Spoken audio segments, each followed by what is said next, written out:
around 100 years old and had been high school sweethearts. When asked what the key to their happy marriage was, the husband said the most important thing to do is to every version of your partner as they grow and change in life. And I think we can all benefit from a love like that.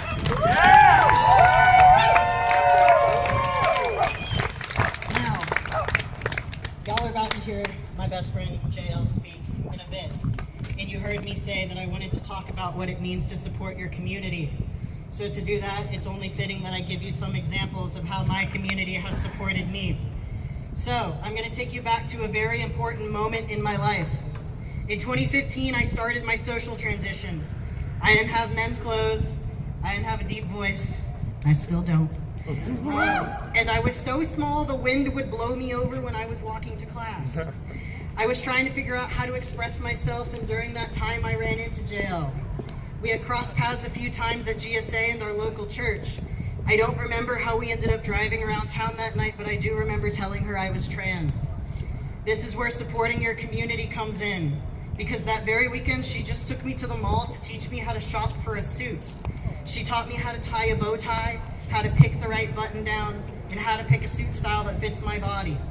She didn't know it, but that was the first time someone had simply taken me as I am, not asked any questions, and asked if there was anything she could do to help me feel comfortable in my transition. This is exactly how we as a community can show love and support for one another. Little things like that make a lasting impact.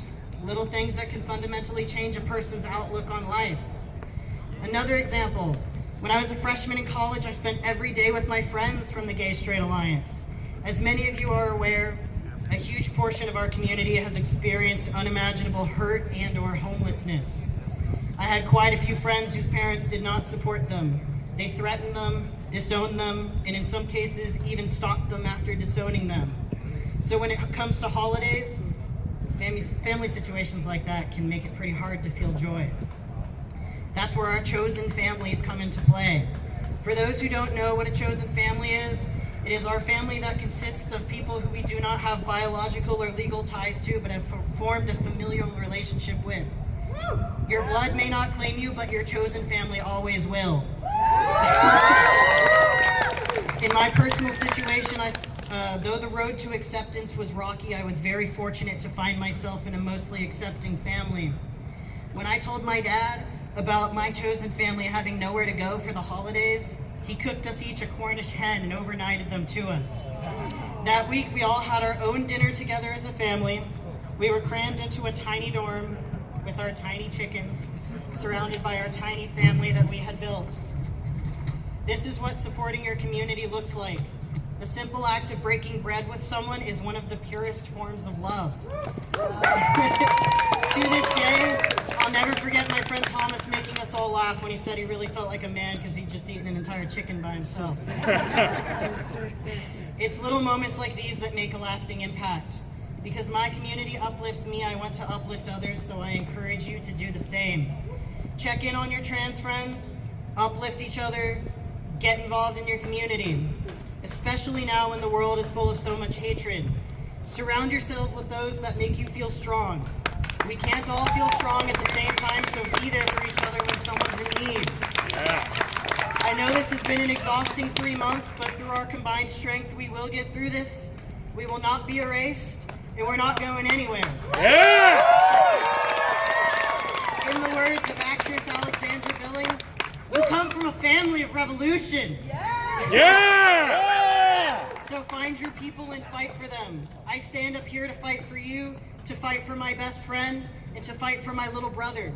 You see, this administration doesn't recognize us as respectable human beings, and it falls into our laps to show them that we are full of love and support for one another.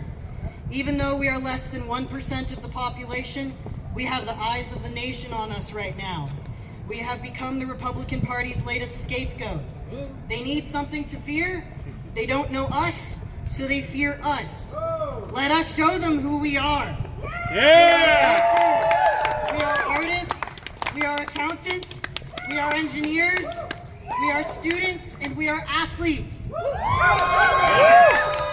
Each and every one of us matters. Before I close out, I'm going to make that more direct. Let me say that again, but directly to you. Who you are matters. What you do matters.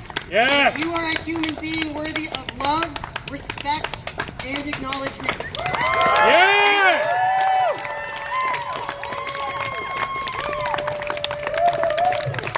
Yeah.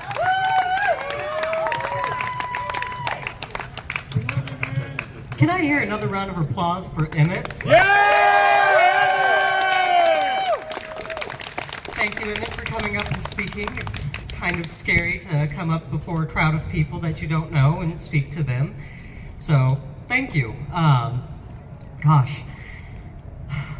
Just the first of one of our few speakers today. Up next is JL, the girl from Houston, the one in the pink battle jacket. Yes. Come on up, JL. Everybody give a round of applause. Yeah. Good afternoon, y'all. If you can hear me, can you give me a hell yeah? Yeah. It helps if you hit that mic. Would you give me louder? Oh, I can. I apologize, I'm not used to using the stand, so give me a second. I cannot tell you how hard it is to follow up your best friend after they just said a bunch of nice stuff in front of everybody and you're trying not to cry, but we're gonna do it. My name is JL Henry. I am a trans woman from the Houston area. I am an indirect tax auditor by day, and now a community organizer and an activist by night. And for any Republicans listening and for the news that's here, I am not a paid protester. Unfortunately, I'm using PTO. I'm not a particularly gifted public speaker, but now is not a time for anyone to be staying silent. I am very new to my trans identity. My egg cracked actually a little over a year ago, and my social transition has been very slow, glacially slow. And with the legislation being decided on in the building behind me, boo hiss. Yeah, boo! That's likely to stay the case. The farthest I have gotten currently is my name, JL Aoife Henry. JL means mountain goat, and it carries with it the connotation of strength and resilience. Awesome. Aoife means radiant joy, and carries with it the connotation of being a person that carries joy with them wherever they go. Yeah. This is the name I chose for myself, and this is who I want to be. Yeah. Can I hear you guys say that? This is who I want to be? This is who I want to be. Period. Thank you. Okay, so why am I telling this to dozens of strangers? I'm telling this to you because we stand at a crossroads today, as a state and as a country. A crossroads that is all too familiar to those of us in the queer community. Millions of Americans are waking up to the role they have been cast in, which is not the heroes, freedom fighters, and liberators of film and fiction that they were promised. They are waking up and questioning if they're comfortable in the role that they have been assigned. Fascist, sympathizer, complacent, oppressed. The time has come for every American to ask themselves that question that each and every one of us has asked ourselves at one time or another in our lives. Who do I want to be? I've made my choice, and I'm guessing you have too. If you have, can you shout that back to me? I have made my choice. I have made my choice. I have chosen to be strong and resilient, and I have chosen to radiate joy. I have chosen resistance in the form of political activism with 5051, Yes! the Unity Coalition, and with Immigrating Youth Texas. I have chosen kindness and compassion in my efforts to build community, to foster interdependence among my friends and neighbors with events like swap meets and skill shares.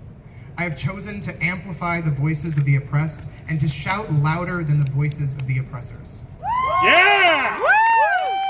I have made my choice. Amen. If you can hear the sound of my voice and you just woke up, I urge you to decide today who you want to be. Yeah. Be the hero. Be the freedom fighter. Be the liberator. Yes. You're a fucking Texan, damn it. Yeah. Choose to fight for what's right and good.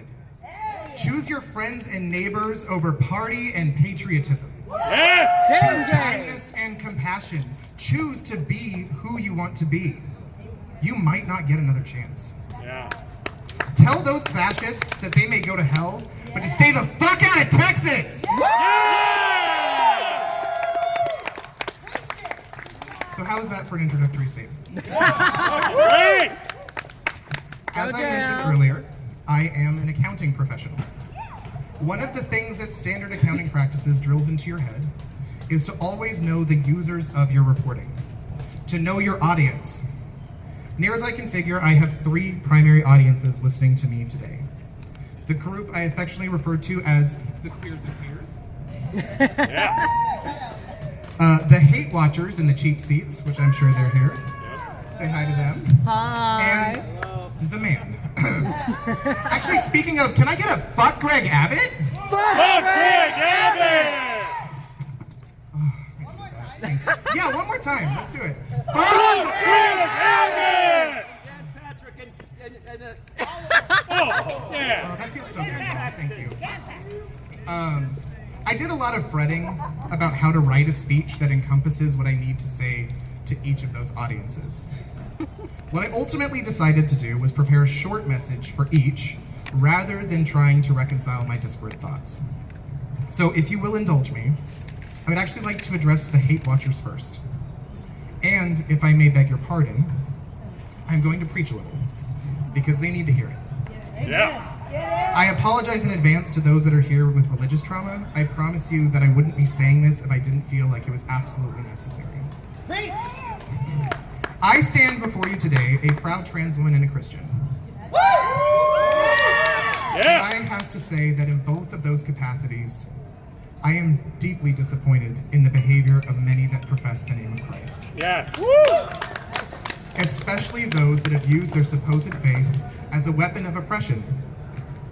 In Luke chapter 4, verses 18 and 19, Christ said that he was anointed to proclaim good news to the poor, proclaim liberty to the captives, recovering sight to the blind, to set free those that are oppressed, and to proclaim the year of the Lord's favor. Amen. Yeah. Look around you. Does this country and this state look like it's being run by people that believe that gospel? No. Is this what the Lord's favor looks like? No. Does it? No. Does this look like freedom to you? No. I'll give you another one. In Galatians chapter 5, the Apostle Paul provides 2 lists: the works of the flesh and the fruit of the Spirit. The works of the flesh are sexual immorality, impurity, sensuality, idolatry, sorcery, enmity, strife, jealousy, fits of anger, rivalries, dissensions, divisions, envy, drunkenness, orgies, and things like these. But the fruit of the Spirit are love, joy, peace, patience, kindness, goodness, faithfulness, gentleness, and self-control. Yeah. Look at your leaders. Which of those 2 lists do they sound more like? Be honest with yourself. Hell, if Hegseth had a bingo card with that first list, he'd be blacked out in more ways than one. Ask yourself if your leaders are fit to lead. And then ask yourself, which of these 2 lists describes you? And be honest. One last point, and then I'll stop preaching at you. In Matthew chapter 25, Christ said that at the final judgment, he would separate the sheep from the goats. I'm going to read this one to you word for word, and I want you to feel the gravity of this. Before him will be gathered all the nations, and he will separate people one from another as a shepherd separates the sheep from the goats. And he will place the sheep on his right, but the goats on the left. Then the king will say to those on the right, "Come, you who are blessed by my Father. Inherit the kingdom prepared for you from the foundation of the world, for I was hungry, and you gave me food. I was thirsty, and you gave me drink. I was a stranger, and you welcomed me. I was naked, and you clothed me. I was sick, and you visited me. Yes. I was in prison, and you came to me." Yes. Then the righteous will answer him, saying, "Lord, when did we see you hungry and feed you, or thirsty and give you drink? And when did we see you a stranger and welcome you, or naked and clothe you? And when did we see you sick or in prison and visit you?" And the king will answer them, "Truly I say to those of you, what you did for the least of these, you did for me." Yes. Yes. Teach it. Then he will say to those on his left, "Depart from me, you are cursed, into the eternal fire prepared for the devil and his angels. For I was hungry, and you gave me no food. I was thirsty, and you gave me no drink. I was a stranger, and you did not welcome me. Naked, and you did not clothe me. Sick and in prison, and you did not visit me." Then they will... You may leave here today and continue to support the hate and oppression propagated by your leaders, even those that falsely claim the name of Christ. But you will not leave here today without knowing whether you are a sheep or a goat. Yes. Look around. We are the least of these. We are Yeah. having our rights stripped from us more and more each day. We are facing discrimination and hate crimes and wrongful imprisonment. We are facing joblessness and homelessness. We are facing violence and we are facing extermination. Are you a sheep or are you a goat? Are your actions the works of the flesh or the fruit of the Spirit? Are your actions setting captives free, granting liberty, healing the sick, feeding the hungry, clothing the poor? I have made my choice. Have you made yours? Yes. All right, hard part's over, preaching's done, I've said my piece. Thank you for indulging me. Yeah. Yeah. Secondly, I would like to address the elephant in the room, or rather the herd of elephants in the building behind me, and in Washington, D.C. Boo! You are as dumb as you are arrogant. We all know why you started your Holocaust with us. You're following in the footsteps of your father Hitler. You're picking on the most oppressed and marginalized community first, scapegoating us so that you can gain more power. Yes. But the irony is, you were so fast to erase our history that you forgot to read it as you burned it. Everywhere. The oldest of Sumerian temples bore till now, and we have survived Catholic purges.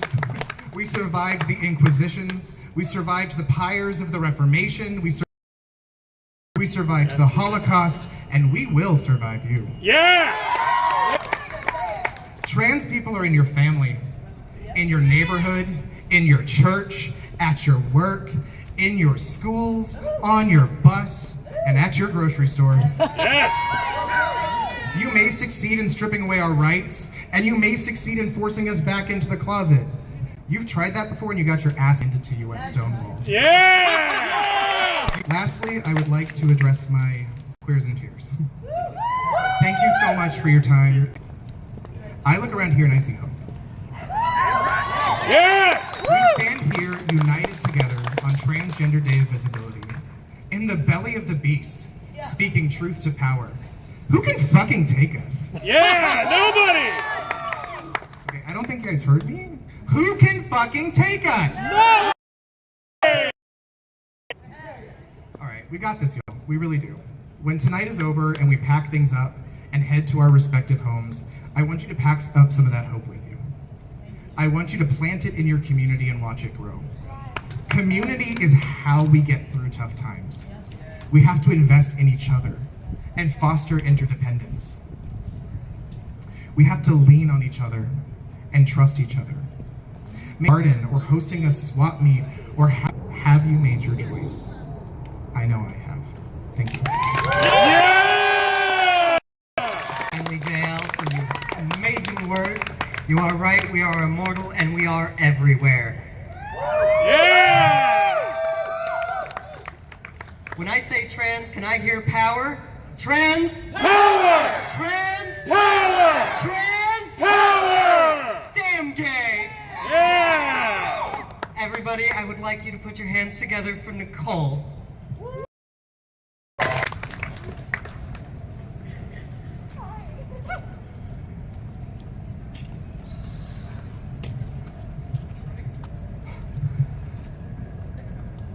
Hello all. Visibility. What it really means, I'm a pragmatic person who often focuses on the issues first. I'd like to begin with a positive example. When I went to get my ears pierced at a specific shop, I was struck by how inclusive and safe they allowed me to feel. I was still early in understanding what gender meant to me, still figuring out if being transgender was really me. But their kindness made all. Even in something as simple as a social transition, they gave me space to exist without hesitation. And I can't overstate how euphoric that felt. How those small moments of respect gave me room to explore who I was and why that joy mattered. But I've also had people scowl and sneer at me in public, at restaurants, for just getting food, at the line at the store, just for existing. Sure though, we talk about growing thick-skinned and becoming stronger through adversity. And I have. I've learned to stand proud of who I am. Yeah. But I have to keep asking myself, why is that the cost? Why is it us who have to become stronger and tougher, while others get to scowl, dismiss, and look away? Without reflection. Even now, part of me wonders if saying this will just open me up to attacks. If people call me too sensitive, too dramatic. But I know others feel this too, and silence is safe. The progress here. Earlier, to be inclusive. They do their best with what they have. Fertility clinic. The staff were supportive and very respectful. They used my name and affirmed my identity when we met in person. But they had to use appointment systems, portal, still defaulted to my dead name, even in situations where a legal name is not required.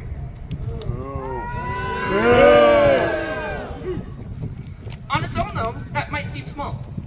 But when you see that name everywhere, day after day, in spaces where you're supposed to be seen, it builds up. You start to wonder, is this just a system that doesn't know how to see me? Or is it one that actually refuses to see me? A lot of it, and policies that were not built with us in mind. Continuing that, insurance is another example. I know, no one loves dealing with insurance. But for trans people, it can be a wholly different fight.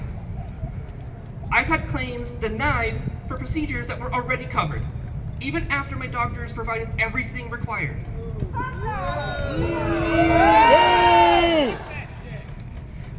But my clinic, they fought alongside me, filing again and again. But in the end, we just had to move forward without coverage. And I had to pay out of pocket just to access care I was entitled to normally, and any cis person would get normally.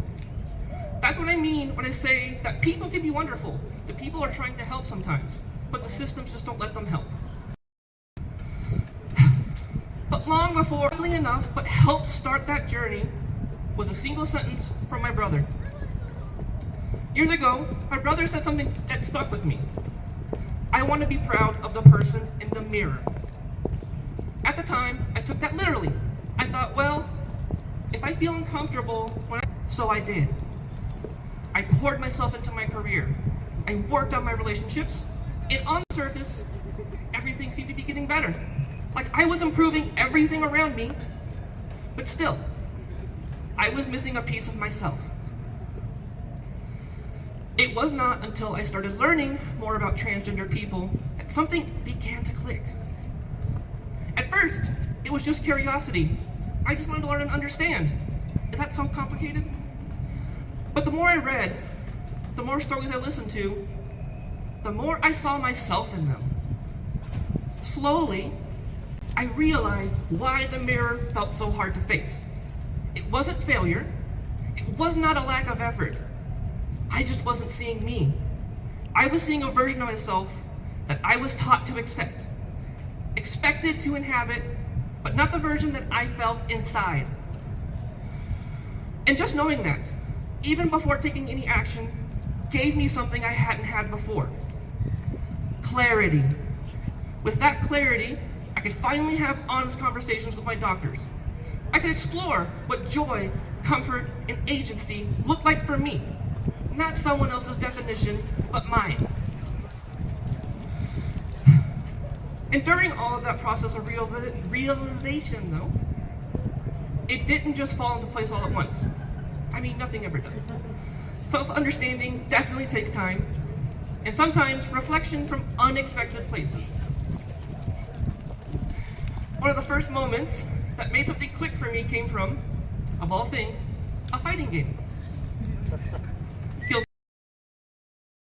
Yeah! Some of She's one of the first trans characters. Do remember telling my brother, though. It's nice to see gender dysphoria explored and represented more in media. I know, egg behavior at the finest. But at that moment, it mattered. Because representation lets us ask questions we didn't even know we had. It opens a door, not by forcing an idea, but by giving us a mirror with a people like me, people like you. Ew! I think you're at the wrong country.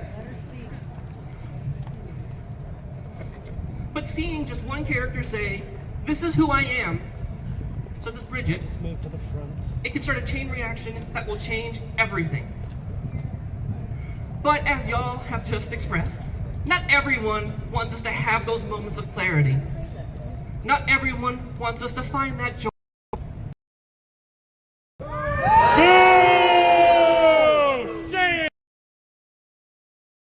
About preference or opinion. Medical experts have done the research. They've confirmed what we already know. Denying the care only causes harm. It doesn't help anyone. But maybe this sounds abstract to someone who hasn't had to live this. So let me offer a metaphor.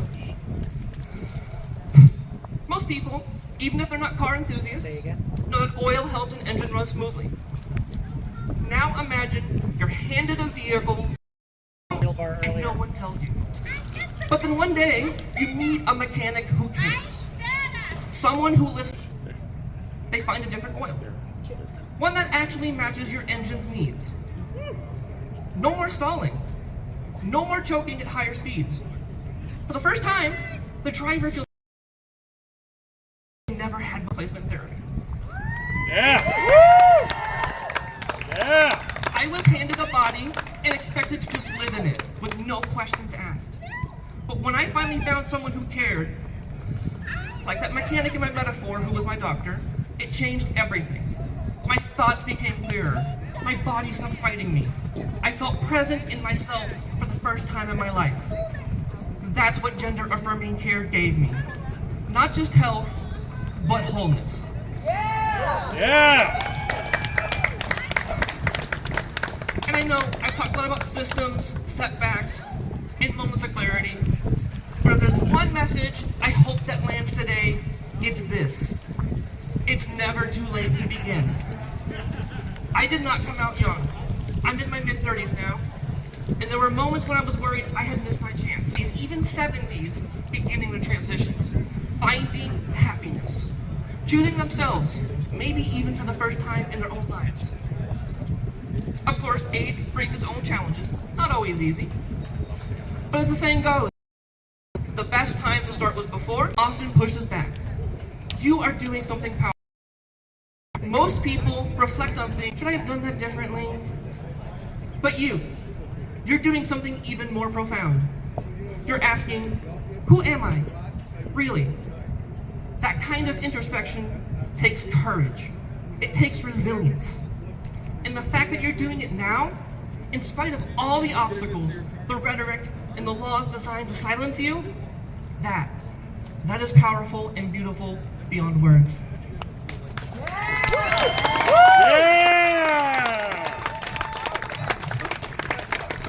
I am so sorry. With everything that I said today, I'm sorry. No, come on. what stays No, it's with me the most is this. I am proud to be a part of this community. Yes. Proud of how we show up. Not just for ourselves, but for each other. None of us asked to face these hardships. I don't think any of us are thrilled to fight these battles again and again. But like my sign says, it is not for us to decide the times we live in, only what we do with the time that is given to us. So thank you.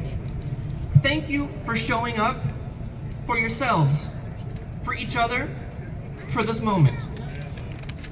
I love you all, and together we shall overcome. Yeah!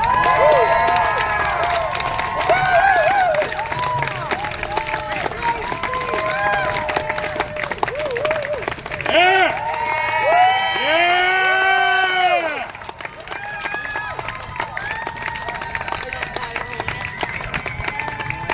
Let's hear a big round of applause for Nicole, everybody. Okay, love it. Your next speaker is going to be myself. In case you missed it, folks, my name is Melody Tremolo, and I want to thank you all again for coming out today. It means so much more than any verbal expression of gratitude could ever convey. I only started doing any of this about 2 months ago. January 30th is when I attended my first rally, and it was also the first one. But the truth is, it took me far. The trans community needs you. To be fair, we've needed you for a long time. Some of y'all have been fighting the good fight for all of that time, and some of y'all are like me, just now getting into the thick of it. Regardless of your experience, I'm proud of you all for coming out. I'm proud to stand with all of you, and I'm proud to proclaim trans power, because trans power is love, and you are all proof of that. Yeah! Trans When I power! say trans, can I hear power? Trans Power! Trans Power! Trans Power! Y'all are amazing. Now, despite all I have just said, I want to make something very clear. I do not want to be here before all of you like this today. The fact that I'm up here speaks to the dire and solemn circumstances that trans people like myself, JL, Emmett, Nicole, and Farm face every day. I wanted nothing with my wife and my pets, to play video games on my downtime. I wanted to coast through life and this existence and live. I'm writing speeches to galvanize and inform. I'm resisting an authoritarian regime in this crazy journey that I've been on for 66 days. I have found a community that I should have always been a part of. One that has always been there for me, for all of us. I've met with my community in little coffee shops and in cute little gay bars. I've met with my community at the Texas State Capitol and on the board of the White House. I have spoken with some of my community only through tech person, over email, through text, with a phone call, whatever method would work best. And I could not ask for a better community. The LGBTQ+ community has withstood the test of time, the test of indifference, and the test of hate. You can find us throughout all of history, no matter how much they try to control the narrative, no matter how hard they try to erase us from our most pivotal event, the Stonewall Riot. Yeah! Society's indifference with us wasn't enough to destroy us, even when they turned a blind eye to the AIDS crisis that plagued our community until it suddenly affected theirs. Even amid the worst hate campaigns, even the one ongoing right now towards the trans community, we have and we will continue to not merely thrive or merely survive, we will thrive. Yeah! Today is Trans Day of Visibility. We have Rachel Crandall Crocker to thank for creating the stage for us all to recognize, to celebrate the lives of trans people everywhere.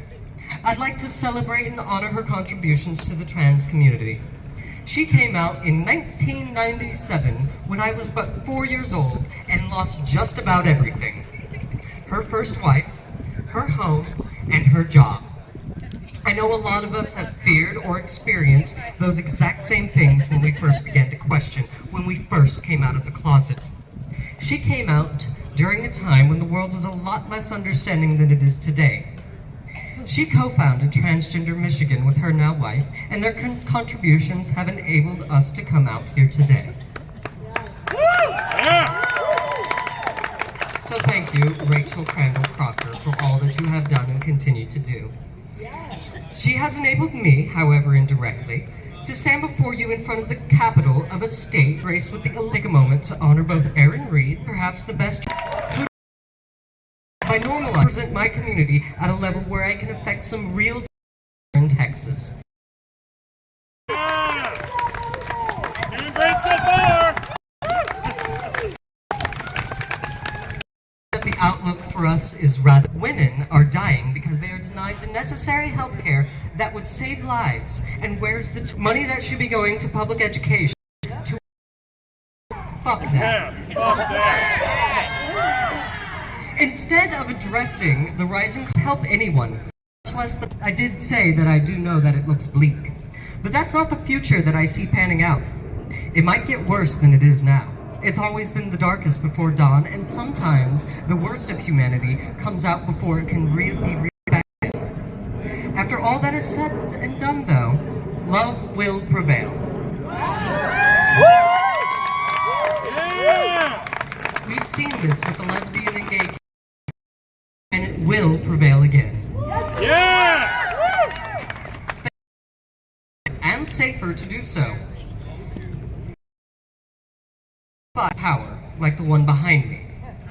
Some of us will need to become teachers, to be open to the ignorance, so that way we can work to dispel it. We will need to be open and free to show the world our joy when we are empowered to be our truest selves. The work is hard, and the work is exhausting, but the work is worth it. It softens hearts and it broadens minds. It creates instead of destroys, preserves instead of ruins. And right now, that work is sorely needed. It is part of the reason why I am out here today. One of my friends asked me why I'm doing all of this, why I don't just leave this to other people. Well, that was the issue, wasn't it? I would be hoping that someone else stood up and did the work. Work that I knew had to be done. And quite frankly, I couldn't give a damn who did it as long as it got done. So why not me? Why wait for someone else? Yeah! They said that they didn't understand. We both remembered his first term, how chaotic it was. But ultimately, we survived because adults were in the room keeping his worst impulses in check. We both recognized that this term was going to be a lot worse. That he was essentially unfettered and empowered to act on those worst impulses. For the most part, we weren't wrong about that assessment. My friend said that I was going to be a minor obstacle before them, that I am small and they are large. For my own sake, I should keep my head down. Does that sound like an option? No! I'm sorry, I'm a little hard of hearing. Can I hear that again? Is that an option? No! Hell no, it is not. I agreed with some of their assessment. I am small. I don't have the kind of power that they wield. Alone, I could not affect the change that I would hope to see. I also disagreed with her course of action. I should not keep my head down. That is compliance. That is accepting that they have won. Have they won? No! Sorry, y'all. I really am hard of hearing. Have they won? No! No, they have not. The fact that I stand before you, all of you today, is proof that they have not. Together, our voices are not small. Together, our power outweighs theirs. Yes! Together, we can bring about the kind of change that we want to see in the world. And that's the real power of communities. They can band together and make small and individual voices louder than can ever be ignored. Yes! It is why there is a campaign to separate the T, the Q, and the plus from LGBTQ+. It is why there is a campaign to vilify immigrants, so people won't blink when their neighbor is scooped up by ICE. No! Chinga la migra! It is why there is a campaign focused on manufactured conflicts to divide us up and prevent us from focusing on the things that matter. So when they try to tear down your community, you need to understand why. It's because they fear the power that you have when you are united. They will do everything in their vast powers to break your community apart, whether it's widening the rifts between individuals or enacting laws to scare you into hiding. Know that you will never find a perfect ally to your cause, and know that should never dissuade you from standing with them for that cause. Realize that the forces that you are opposing are trying to scare you and divide you because you scare them. So stand united, show solidarity, offer love before judgment, embrace each other because Goddess knows that we need it. The trans community across the states is under attack, but nowhere is nearly as bad as Texas.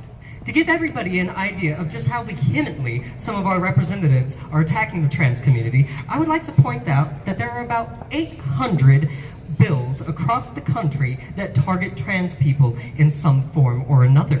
Whether that's ending the legal recognition, bans covering everything from bathrooms to pronouns, or limiting or outright banning gender-affirming care with exceptions carved out for select groups and conditions. I don't think I need to list what groups are the exceptions. Coming in second place for the most bills of this nature is Missouri with a sturdy 68 of them. But Texas insists on doing things big, so naturally we sport over 120 anti-trans bills. We have about 58 more than second place. Second place has 68. That's almost double. Now, forgive my language, but that's fucking absurd. They are obsessed with a group that comprises somewhere between 0.5% to 2% of the global population.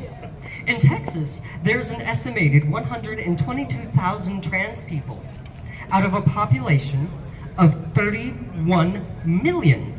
That's about 0.4% of the population. We don't even reach the lowest global estimate, yet representatives like Tom Oliverson and Brent Money feel the need to regulate our lives as if we were a threat. And they aren't even the worst. Representative Steve Toth of the Texas House and Senator Bob Hall of the Texas Senate have submitted the most anti-trans legislation in their respective chambers this year alone. I'm sorry, I really am hard of hearing. How do you guys feel about that? Of what we face here in Texas that made me want to do more. What I've done in the past 2 months has felt incredible. But I want to do more than that. I want to be standing up for myself and my community. Standing up for Texans of all stripes. I feel like that is where I can make the most meaningful difference for my people. And I know I have a long way to go and a lot to learn, but I have a goal. I have a purpose about the shift in rhetoric to target trans adults. It would be a disservice to my community if I did not mention the kids, the main target for years now. There are children out there across the state who are frightened. They recognize that the gender assigned to them at birth was not the correct one. They see how their teachers are attacked for trying to stand up for them. They hear their friends and their family espouse rhetoric that pushes them deeper into the closet. Nearly 50% of LGBTQ+ youth have experienced bullying in the past year alone. Nearly 50% of trans youth and non-binary youth and their families have considered moving to a different state. Nearly 50% of trans youth consider attempting suicide.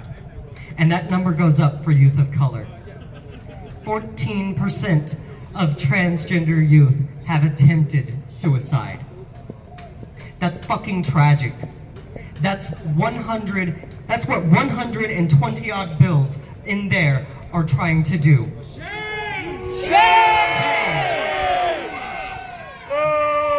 They are attempting to create a tragedy and erase our community.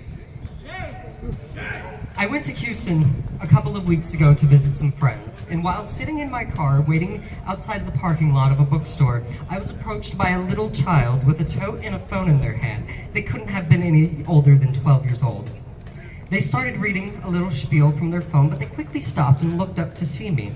They pointed at a little flag that many of you are carrying right now and asked, "Are you trans?" I didn't even pause to think about why they might be asking, and I just said yes. And their reply fucking shook me and broke my heart. They said that they were trans too, but they had no one else to tell because they were certain that their friends and family would not understand, or worse. I at least had the chance to tell that child that things do get better, that when they hit 18, they are free to live their life according to how they want, and sometimes that means you'll go against what friends and family asked for you. And sometimes those friends and family are all you've got, and to live on your own terms means that you'll be leaving all of that behind. But it's worth it. You'll find new friends, and you'll start your own family, and you get to choose who participates in your life on your terms. I wish I could have told that child something very different. That their friends and family were more likely to support them than not. That they might even understand. That they could tell the world their truth without fear. That you didn't have to risk everything. We've come a long way since Rachel Crandall Crocker first came out and lost her job, her home, and her first wife. Those are sacrifices that aren't guaranteed to happen anymore. I came out to my wife first, and she bought me a pair of breast forms. She has been and will continue to be my biggest ally. I didn't lose my family or my home, and I came out at work, and while there are still some difficulties like being misgendered, I still have my job, and the people at work call me by my chosen name. It's not ideal, but it's certainly better than when Miss Crocker first came out. Still, that does not mean I intend to be complacent just because my transition was stories, and make my TransUnity today. I was able to find a broader community within the ranks of Texas today. I was able to find a broader community within the ranks of Texas 5051 to our cause.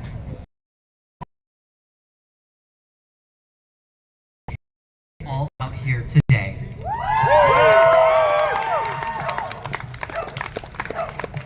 I am proud for giving other queer folks the opportunity to be seen and to be heard. For as long as I have the power to platform my community, particularly trans folks of color, I will continue to do so. Yes.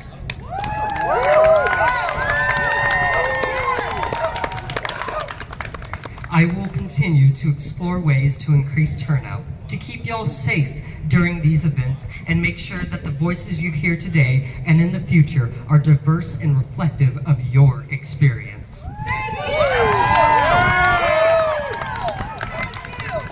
That's a damn tall order, and one that I will need as much help as you are all willing to give. I will never ask you to do something beyond your means. If you can't come up here and speak before a crowd, maybe you can talk to me one-on-one so that I can hear your story and share it with the world. We're all in this together, and we all have our parts to play. I see myself taking on a larger role here in Texas to represent all of you at a level where real change can occur, to give you the representation that we so desperately need. Maybe you see yourself taking on the same role. Maybe that's inconceivable to you, but you know you can do something else, like showing up to a trans right rally, or sharing a flyer on Instagram, or posting the talent, the skill, or the drive to make a contribution to the cause. And if not, please come find me, and I will help you search. Tremolo, and I guarantee this will not be the last time you see or hear of me.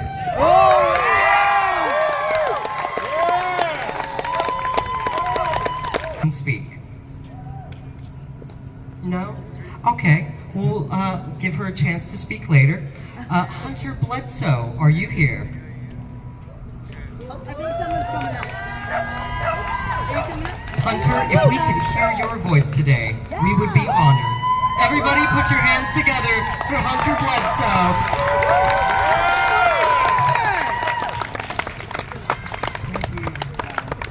Good afternoon. I'm Hunter Bledsoe. I'm a trans man. Yeah! He, him. I'm very glad to be with you here I appreciate you coming out. Now, I'm not excited about the circumstances that bring us here. But I am excited to be with my chosen family. Yeah. Even if we've never met, the people here today and siblings who have come before me and who will come after me. We have allies joining us today who are also our family of choice. Our brothers, our sisters, our siblings. You see, my family of birth would never be here today, supporting me and fighting for my right to be who I am. But my family of choice, you all, and people in many different cities across the world. I led a portion of our service yesterday at the UU congregation that I attend. It was the Trans Visibility Day. And I referenced a poem by Pastor Martin Niemöller expressing what we're dealing with today. So I took the liberty of rewriting it. Now, first they came for immigrants, and I did not speak out because I was not an immigrant, okay? Then they came for the BIPOC community, and I did not speak out because I was not BIPOC. And I did not, they came for the trans community, and I did not speak out because I was not trans. Then they and I did not speak out because I was not a woman. Then they came for me, and there was no one left to speak for me. Now, I didn't like that ending either, so I kind of rewrote it. Because if you take it a step farther, you see that during put them back in slavery using the 13th Amendment. Our government is trying to erase immigrants, even disappearing them right now. Yep. They're Terrible. coming for the trans community. Yep. By trying to make it a criminal offense, a fraud, to be who we are. No! They want to. The poem reads like this. Then they came for me, and we spoke out for you because we. I need to hear it one more time. And we spoke out for you because we would not be erased.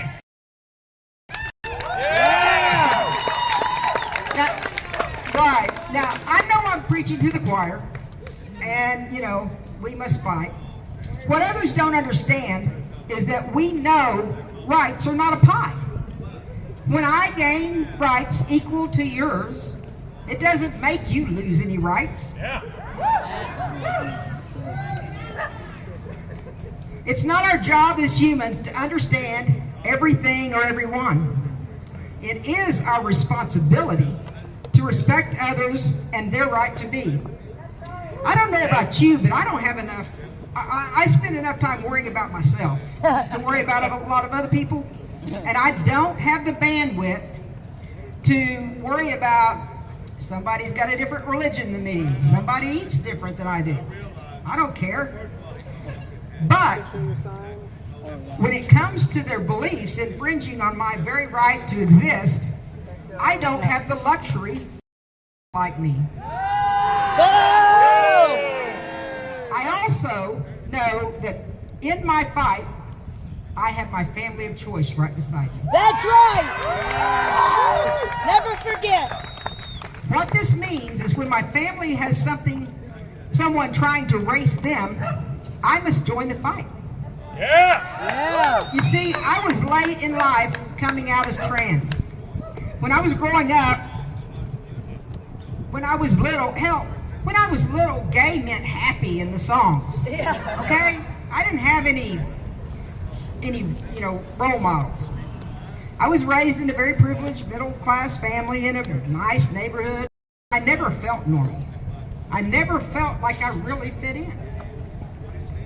Growing up in a Southern Baptist home, I knew that if I expressed what I was feeling, it was not going to go well. And it didn't. Now, what I realized, though, in the broader community, I wasn't mocked. I really was accepted pretty well.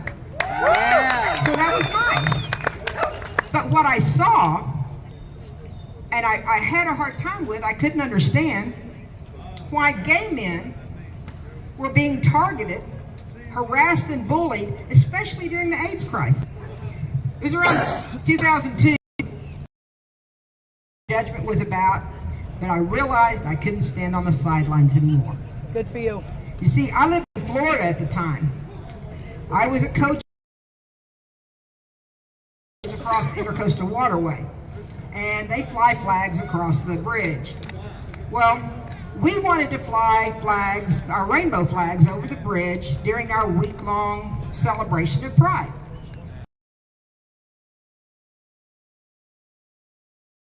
In 2004. And of course, they said no again. Well, he and me, bending, twisting, and how they figured out, well, how do we answer that question? Which is quite funny. They said, well, here researching, and guess what? The city of hung for being gay. Storage. And guess what? I reminded you the year before. So that began my days of defiance. I guess I can either thank or other people can blame the city of St. Augustine for my activism today. You see, my co-chair and I contacted Equality Florida and the National Center for Lesbian Rights, and we sued. So, they had to allow us to fly the flags, and they also had to pay $27,000 for our attorney's fees. That was an expensive no for them. My point of telling you this story is to make it clear to those of you all who are buying into the lie that one person cannot make a difference, that there's nothing you can do to stop them. That's a lie. I was no one special. I had just had enough and wasn't going to be quiet anymore and was going to fight. I would never have believed in my wildest dreams that my life would take a path that brought me to suing a city in federal court. But it did. We must do now, we must fight like hell. You can make a difference. Our allies can make a difference. We, alongside our chosen family, can and will make a difference. We don't have the luxury to stay silent. Many of our siblings are hiding in fear. We must fight for them.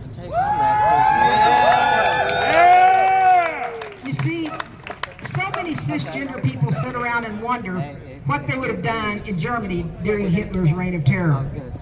They want to believe that they would have stood up. Well, I'm here to tell you to quit patting yourself on the back and thinking what I would have done. Because what you're doing right now in the fight for trans people and their right to exist is exactly what you have done back then. Those who are allies, those who are not allies, need to come down from their place of privilege and do now what they think they would have done back then. Get to know us.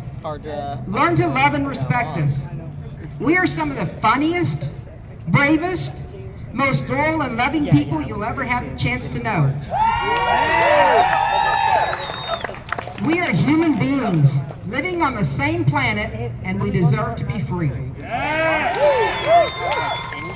And you just might learn that when they come for you, we will speak out because we will not be erased.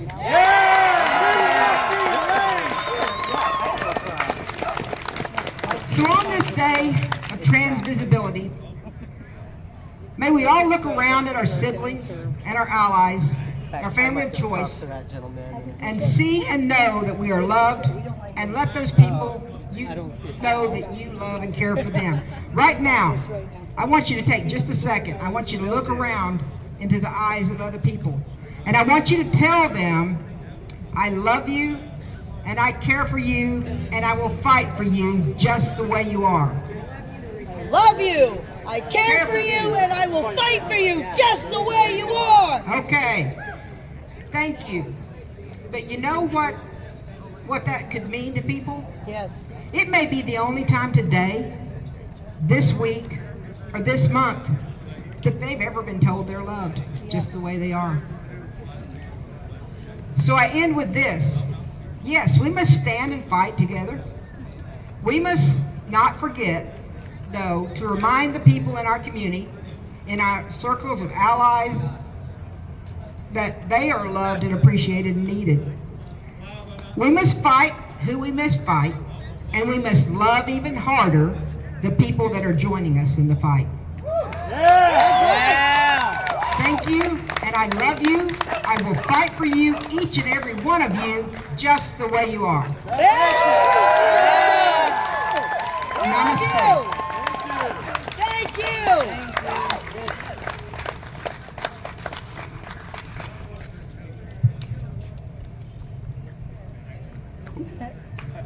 She's coming. Everybody give a big round of applause for Hunter. And thank you all again for coming out today. Do we have Chloe Wilkinson in the audience? No? Okay, that's okay. At this point, we're going to open up the floor to our community. If you have something you'd like to say, please line up over here and we'll get you a chance. Sounds good. Yeah, I'll say something. I want to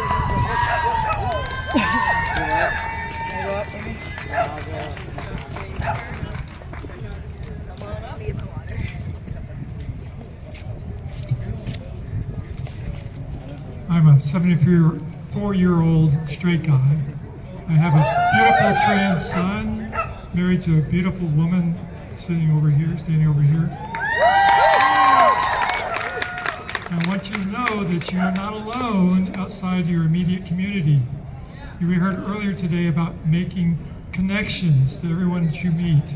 So when this gentleman with the Confederate flags is coming down, you know, as an act of kindness, as a small gesture that might help him to think that we're not all, you know, evil, I went over and helped him down. And that kind of behavior, we're angry. I'm angry every day at the destruction of our constitutional democracy. I'm angry at how trans are being treated and threatened and need to move out of state.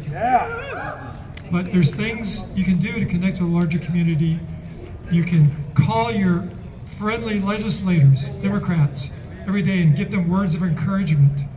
You can call Cruz and Cornyn every day and leave words of anger. And enough of that happens, they have to start paying attention. But you're not alone. You have lots of allies. Trump won less than 50% of the popular vote. And there's a lot of Democrats across the country, maybe not so much in Texas. I'm sorry about that. But yeah, you're not alone.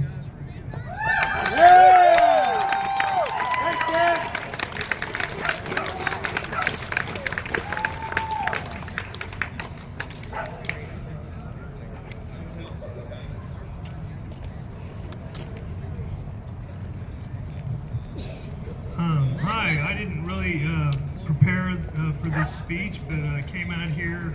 It's great to see you out here. Stay strong, stay liberated, body autonomy. Fuck the fascists.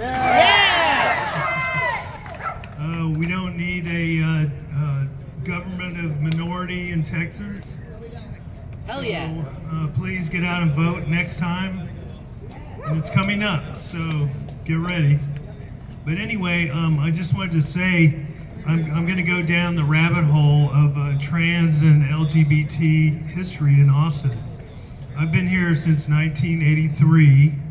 Oh, my name is Lisa Cameron, by the way. So the first time that I learned about transgender things to do in Austin is I met somebody who had a group called Austin's Second Image, and that was probably in the early 90s, late 80s, and I met with this person and they said, okay, come to our group, and it was like a cross-dressers group out in, Cedar Park, and I went out there. I was scared, you know, I'd never worn any women's clothes in public before, and I went to this thing and I felt welcomed, and so I kept going to the meetings, and then found out more and more about the different transgender umbrella groups that were here. There were the transsexuals, there were the cross-dressers. There really wasn't transgender then. It was more like transsexuals and cross-dressers, gay and lesbian. So it wasn't GLBT yet. So I used to go to the LGRL, Lesbian, Gay, and Rights lobby of Texas, and we would come down here and meet them, and at their office, and we would make postcards to send to all the legislators about how they needed to support gay marriage in Texas. So I decided to go around door to door and talk to people about gay marriage in Texas, and that was quite a while ago. And so I started going to more political things, and through LGRL, I learned that there was a lesbian and gay lobby day here at the Capitol. So with the group that I was in then, we were starting to form, and I was a forming member of this group, Transgender Advocates of Central Texas. And the way that that came about was that there was a person from Bastrop, who I can't remember, but she was a trans person, and she wanted to enshrine legal rights for housing, employment, and the ability to get medical care in the city charter. So we met with Mike Martinez at that time, and we got those three things in the city charter. And so then we started Transgender Advocates of Central Texas. And it was a very small group, but Lisa Sheps was a member, and I can't remember a lot of the people that were in it. But we came up here for lobby day for the gay and lesbians. They didn't want us to march with them. They just wanted a gay and lesbian march. So we waited for them at the gates, and they came up, and we went into lobby day with them. So that was a huge, huge thing. Then they started accepting us. Before that, it was like you had to tack the T up on LGB. First it was L, then G, then B, then T was kind of tacked up there. And then, of course, the Human Rights Campaign, they were trying to pass a Equal Rights Amendment, and then Barney Franks, who was out gay person, he said that Congress was not ready for a trans inclusive bill. So we campaigned against it. The Human Rights Campaign would actually, if trans people came up and tried to protest in Houston, it actually happened that a friend of mine was taken to, they called the cops on her because she was like, she said, okay, you're not supporting trans people in this bill, why not? And she just stood out of this giant event in Houston, and this was probably early 90s. And so then that same day that we came and went into lobby days, it was the first day I'd ever been in public and address, and I came here and I was standing right down there by that gate, and I was saying, like, I need to go to the bathroom really bad because there were no bathrooms. So this woman, Sarah, who is a transgender activist lawyer from Houston, I can't remember her name, she took me by the hand and brought me in here, and this is the first place I went to the women's bathroom, right in here. And ever since then, I've gone to the women's bathroom or the bathroom of my choice. And I always will continue, and I tell you all to do it. Yeah, girl. You got to do it. Because if you don't do it, then they're going to notice that and they're going to think you're scared. But that's what we cannot be anymore. We can't be scared because they are really breathing down our necks and they want to get rid of us. I will never forget when I went to another transgender lobby day here, and we were in Representative, or maybe he was a senator then, I don't know, Sid King and Sid Miller. Yeah, we went into his office. He's now the Secretary of Agriculture now. We went to his office, and they said that he wasn't there. He said, okay, well, we're just going to sit here and wait. And the aide said, okay, just sit here, he'll be back. And then we waited for an hour and a half. Nobody came in. He finally came out of the door, and he looked at us and pointed a finger at us and said, we're going to get rid of all of y'all. And ever since that moment, it galvanized me. And I want to say the same. When they start doing that stuff, don't pay attention. Do what you need to do. It may be dangerous now. I don't know, but I don't care. Because I'm in this, and I hope you all are too. And I feel a solidarity. I have a solidarity with everyone whose rights are being infringed on. Everybody who's being oppressed. Every racial group, every economic group, anybody who is being oppressed, I am in solidarity with. Thank you. Thank you, Lisa.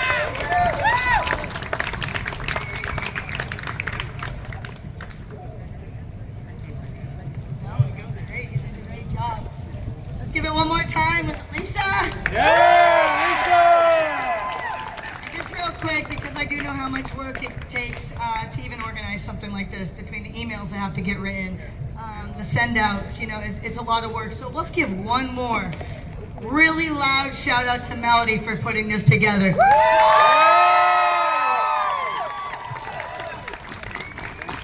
My name is Maines. I am a combat veteran. I served OEF, thinking I was doing something very, very good for this country. When I came home from Afghanistan in 2009, I had suffered an IED and I had to take a permanent medical retirement. I felt very lost. However, I returned to my home state, Maine, where I was very blessed to the LGBTQ community, and I did not understand the segregation that was starting to happen in our country.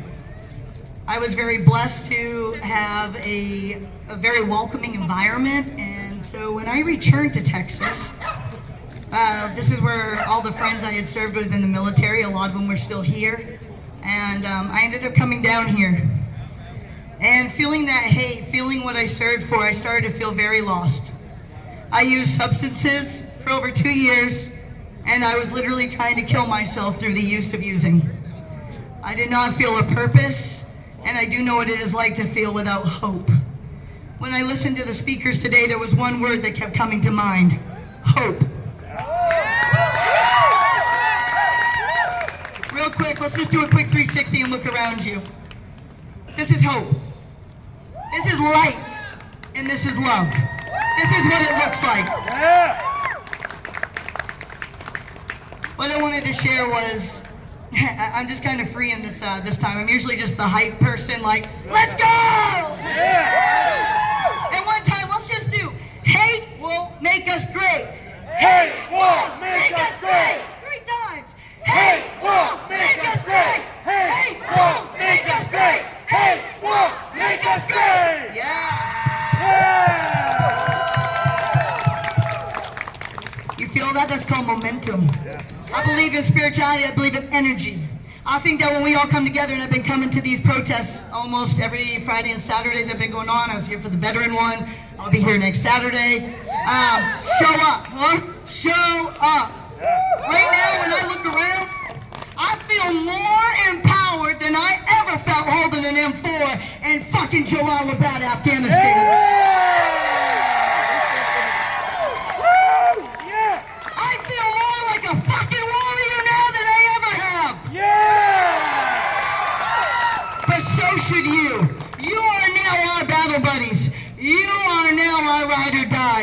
You don't need that gun. You have a voice and you have light. Have you watched these guys go by in suits? And all these people? No, I'm not blaming them. But have you watched them enter? They're so segregated. They're odd. They think about our genitalia. That is sexual harassment. I encourage everybody to get with their local precincts. I encourage everybody to call their local Democratic club. I encourage you to get involved and show people that we are here and they are lost. Okay? Now, I'm not a Christian and I don't believe in religion, but that's my own path. But I do believe in goddesses. I do believe in energy, and I do believe in manifestation, and I do believe in love and light. All together, we are light workers. We charge our batteries by coming to these rallies. It's important for us to remember there are so many different people on so many different journeys. It is important that we show everybody that one word. There is hope. We are the hope. We must continue showing up. I just wanted to say thank you all so much. It means more to me to show up and see this than it ever did when I returned to that gym from Afghanistan. My favorite poem is Desiderata. I don't know if any of you have read it. If there's more time after, I'll read it to you if anybody wants. But I would like to give others a chance to speak. In fact, next up is going to be my beautiful son. And future generation, senior, and you're damn right we kept him out of school to be here today, huh? You all want to know how I got sober, and this is what I leave to the Republicans and to the Trump people and to the MAGA and Christian elites, all these nasty people. I just give you this. You say thank you for your service, yet you make me feel like I have to hide. You tell me you honor us veterans, yet us veterans are trans too. You say we're Americans and patriarchy and all this stuff. Fuck the patriarchy. That shit is as it comes. The God I would believe in and the goddesses show love. We all have a definite purpose on this world, okay? We all have a purpose. And sometimes we flicker around until we find the right one. But we are all in motion, and when you strip us of our clothes and you strip us of our money, there are 5 survival needs that we are all show, because at the end we are all humans that require oxygen, heat, shelter, food, water. What makes you so different from me, MAGA? What makes you be better than me with your billions of dollars that you're taking away from the education system? And what the hell is volunteer firemen? Those firemen are putting their life in danger every single day breathing in smoke. Volunteer? They need money. They deserve it. Take it away. Look at all the homeless that we deal with. It breaks my heart. I could keep going, and I want to share the mic. But just know I am amongst one of many veterans in my community where our heart breaks.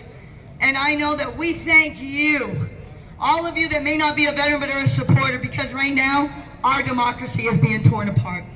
When I rose my right hand and I swore into the United States Army on September 11th, 2006 in Bangor, Maine, let me tell you something. I rose my right hand to protect our democracy And the Constitution. and defend our Constitution.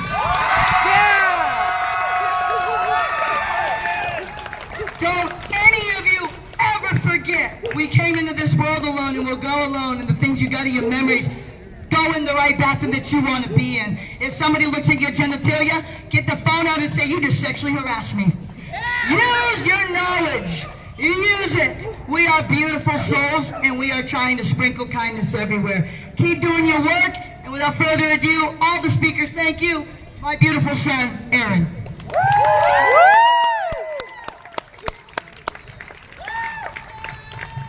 I'm probably the least prepared person that's gonna speak.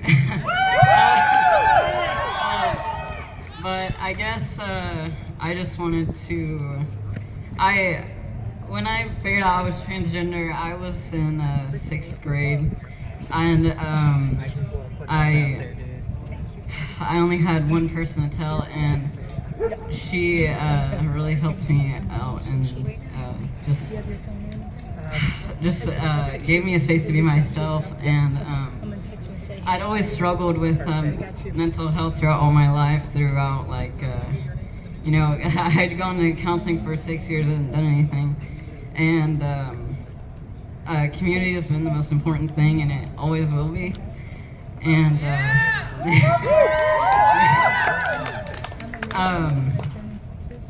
I'm a senior. I'm a senior in high school, and I plan to go to the University of Texas at San Antonio and to major in art, which is probably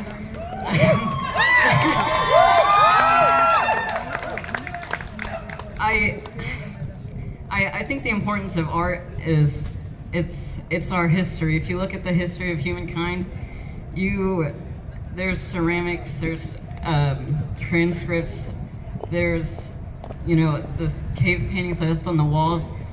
When you die, all that you have is what you left behind in our material world, and That's right, Aaron. and to put that on a piece of paper or on a rock or make it yourself, it's just, you're leaving part of yourself there. And the importance of art, that's how the Holocaust, they burned all the paintings, they burned their books, they burned their creations to burn them. Woo. Yeah, and You got it. It's okay. You got Take your time, Shaq. I've never done this before. You're doing great. Yes, you're our future.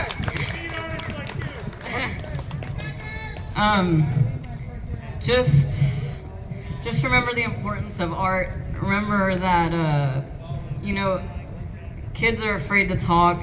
Luckily, it's weird to be a trans kid and become a trans adult, and You did it, though, boy. it's really hard, but it's really worth it.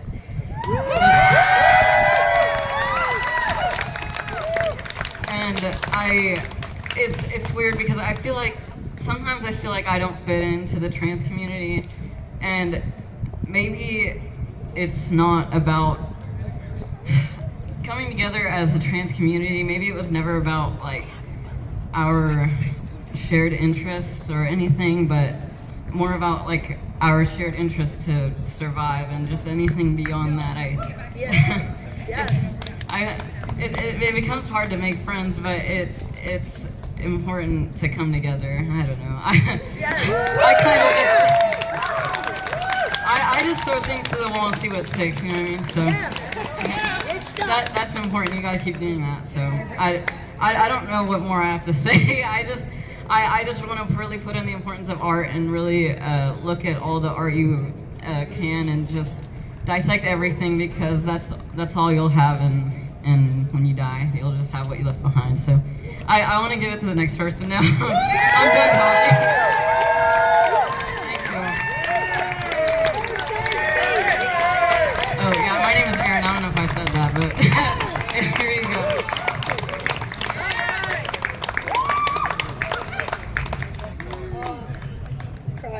Transitioning is the American dream realized. The Declaration of Independence calls for everyone to have the pursuit of happiness. And what is that if not being... I didn't plan this very well.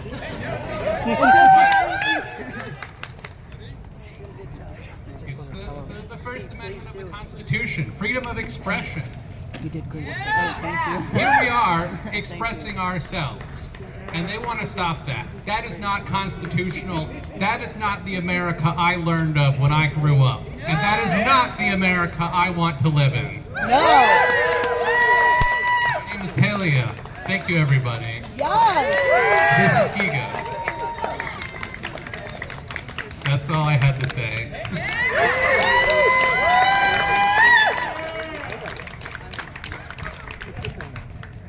Hey.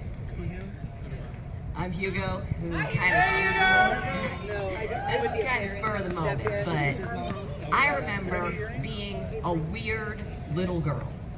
Like, I remember I watched Star Wars and I looked at Luke Skywalker and I was like, I want to be Luke Skywalker. And people would say, oh, you would love Princess Leia. Princess Leia is awesome. And I was like, I mean, yeah, Princess Leia is awesome. I want to be Luke Skywalker. I didn't get it back then. Like, I didn't have the words that I needed to express how I felt. But it was there. It's always been there. It's always, throughout human history, we have always been here. By other names, by other roles in society, but we have always been here because it is a natural thing to be.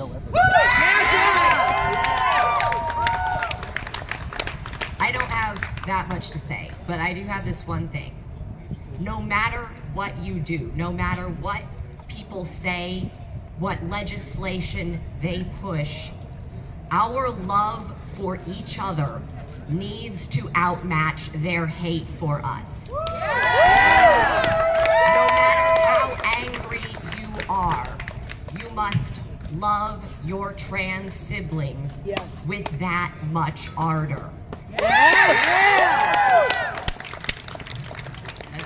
That's really all I got to say.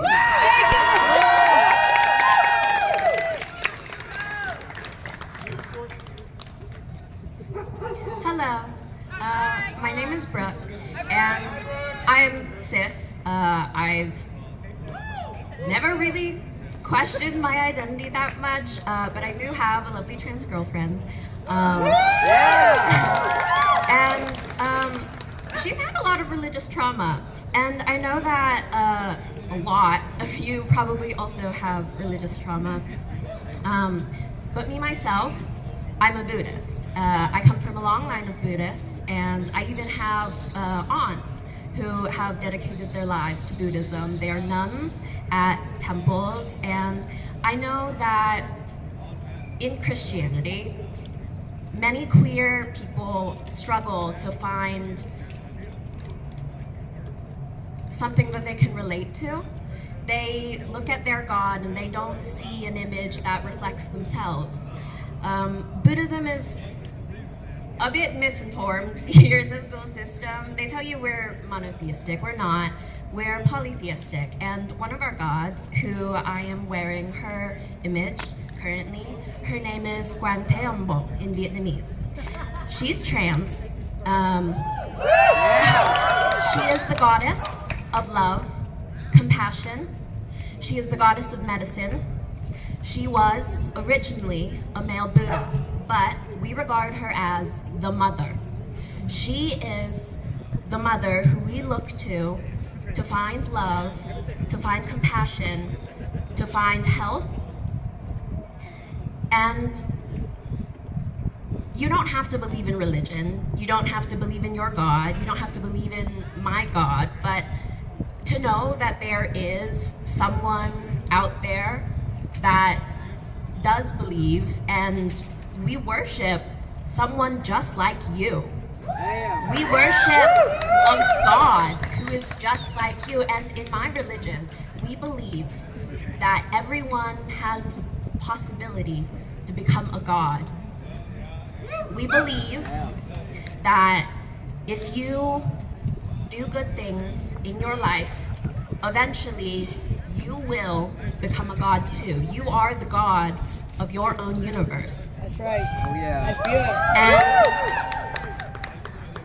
And maybe you don't believe that. I do, but maybe that can give you some comfort. That's all. I just wanted to give you some comfort because there are people like you that are recognized throughout various cultures, various religions. If your God tells you that you are wrong, there are other gods that can tell you that you're just fine. You're just like them. Yeah, that's about all I wanted to say. Thank you. Hi, I'm Bree. Hi.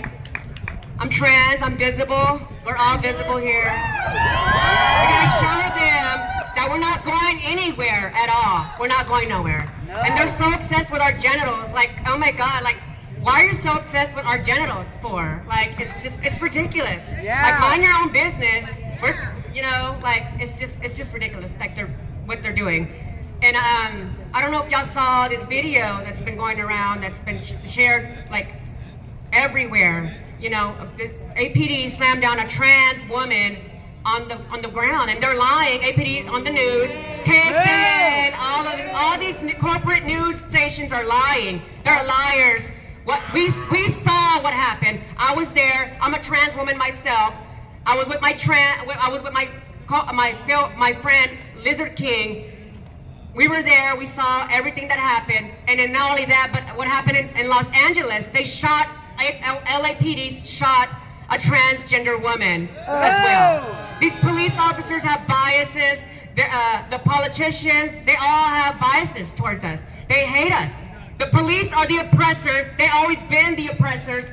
Do y'all remember Stonewall? Stonewall. Yeah. Police raided Stonewall, and then also they raided the Club Rain as well, here in Austin, Texas. Yep. This needs to stop. Like, stop the police brutality, you know, as well. And when I was filming that what happened, to seeing my trans sister like slam down on the ground like that, blood on her face and everything, you know, it's like you're seeing it. It's right there, live, in real life, seeing it, filming it. We have to share it. We have to share it to everybody, to let people know what's been happening, what's going on. And today, like, politicians are attacking us left and right. They're attacking us. They want this to continue to happen. Who's the next trans person? It can happen to anybody. She doesn't have to be trans for that to happen.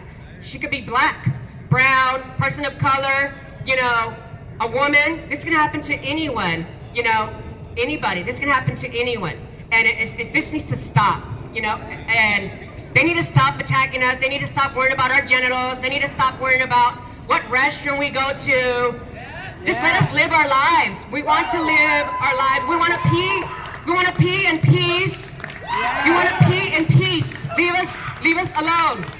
You know, leave us alone. You know, but we have to keep pressuring them. We gotta keep fighting and let them know we're not gonna go anywhere at all. We're not going nowhere. Thank you. Yeah. That's right.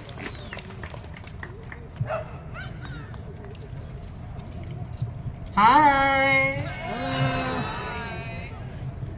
I also did not prepare to speak. My name is Marco, like Marco Polo, and I want to talk about storytelling and visibility. So, I grew up in a very sheltered household, a very Catholic household, and I remember a point in my life when I didn't know other trans people existed.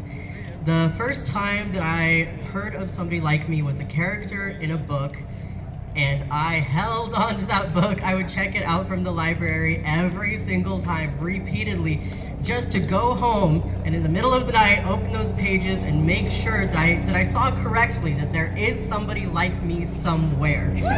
And it took so much time for me to start to think about, what if the author is somebody like me? What if it's not just a character, there's a real person, one other queer person somewhere in the world? And that for a long time had to be my community. That for a long time had to be my comfort. And, you know, I'm 28 now, and the world has changed so much just in the little time that I have been alive. There are so many queer stories, there are so many trans stories, and I know now what so many of us know, which is that we exist across cultures, across eras, across all sorts of communities. No matter where humans have been, we have made art, we have made music, we have things that are a part of us, and being queer and being trans is part of that. We are everywhere, and we have always existed, and we will always exist. Yeah, that's right. We're not going anywhere. We're not going anywhere. Now, I'm also an artist, so I think a lot about this, about visibility, about what we look at and what is important to look at, what we decide to put in museums, why something is so important that everybody see it, right? And that's what we are doing here today. One of my favorite things that I've heard is that humanity is like an orchestra. You don't have to be the whole orchestra, but you gotta play your one note. You have to wait until it is your time, and then you play your one note, and it is part of this beautiful tapestry that we are all doing together. So, when you come out here to the marches, to the rallies, to the Capitol, when you have your queer movie nights and queer craft nights, when you hang out with your friends, when you have your first Tea for Tea experience, all of those, that is all part of being visible. That is all part of the artwork of humanity. That is all part of you being a storyteller, you being an artist, and you playing your note in this beautiful orchestra. There was a time when I didn't know queer people existed, and there was also a time when I didn't know queer people existed past 21, 22 years old. I am so glad now to know and see and be in community with trans elders, and I look so forward to being a trans elder myself one day. Everything that is going on in here and in the United States wants to go back to a world where hypothetically in the future some child is alone and doesn't even have a book, doesn't even know that there's somebody like them. But we're all here, and there's even more of us, and we're in the grocery store, and we're in the libraries, and we're at the soup kitchens, and we're everywhere. So sometimes it is fighting back, and sometimes it is just staying alive and showing up as yourself, being visibly queer, being visibly gender non-conforming, being whoever you are, talking about it, being a yapper. So I am proud of you, so proud of you for being here today. And if you're not at a point where you can be visible, that's okay. Wait until it's your chance and play your one note. Thank you. And thank you to everyone who organized it. Thank you.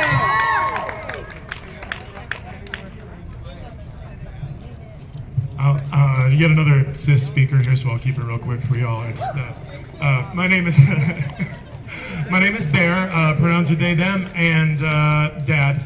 I just wanted to say to the folks here, the Veterans for Equality, thank you very much. Street Medics Austin, thank you for keeping us safe as we exercise our rights here that are no longer certainly guaranteed under this regime. Unfortunately, if they were that easily dismantled, then they were great with everybody who hasn't lost faith in our electoral process so far. And thank you for fighting for us out there and our loved ones. I'm an accomplice.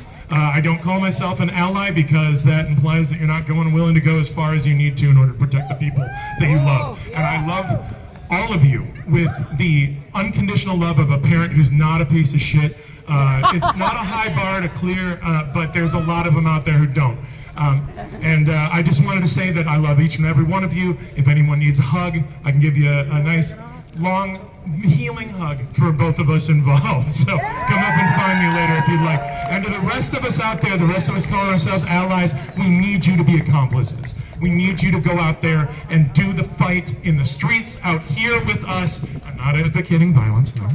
I'm saying we need to keep the pressure on. We need to put the onus on ourselves, because as allies we are armored by our privilege in a way that our friends and our loved ones are not, and we need to use that armor. We need to armor up, and we need to protect them and put ourselves in the way of our loved ones, of our most vulnerable, of the least of these, as was said earlier, and we need to step up and protect our loved ones. And that's not just the glamorous coming out to rallies. That's not just the holding signs and wearing shirts.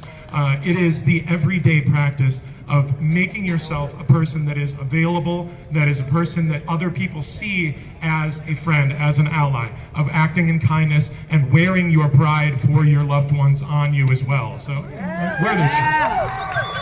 But when you make yourself available to a person who needs you, and you feel that feeling that comes from them, that relief, you want to go out there and you want to do more, and you want to just remember people's names when you see them again and use it again and remember how much that means. But we need to be doing that as allies, my fellow cis sisters and cis men. We need to make sure that we're the ones who are taking the hit. Thank you very much to everybody out here for being here, and for Melody for organizing this wonderful get together.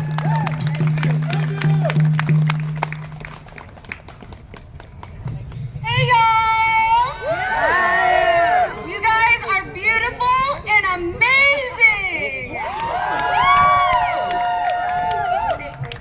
Can you guys please just take a moment and know that right now you are a part of history, showing up and showing out! I want to thank Melody, I want to thank Jael for inviting me, and I want to thank y'all for showing what it's like, that you guys are not going to lay down, that you guys are not going to be quiet, and you are fucking seen! I want to say another thing. If y'all are afraid to step up on these steps, don't. You paid for this government. You live here. You deserve to stand up for your rights. Come up here and know that you have a space, you have a voice, and you are valued. Preach it. My name is Christina, and I am here, and I was going to say I was an ally, but I am an accomplice. But more importantly, I love the fact that you are here for each other right now. There's so much that I want to say, but specifically, I feel so inclined to tell you that you guys are just so amazing. You do so much work by just being present, choosing to show up for yourself, choosing to show up for each other, and that is so important because even if you were scared, I'm so glad you took the time to be here. I'm so glad that you are making a difference right now. And it makes me so emotional because I know I'm not doing this for myself. I'm doing this for my friend Reese too, where they're not even loved in their own family. They had to come talk to me. They have religious hurt. I'm like, I'm a Christian woman and I know this is not the America that they were wanted to be in. They don't even have a choice. So when I see people stand up for each other like this, I wish they could have that community. I wish they could know they don't have to live in Texas. They don't have to live anywhere else to belong. Like, I want them to know that they have the right to live and they have the right to exist peacefully.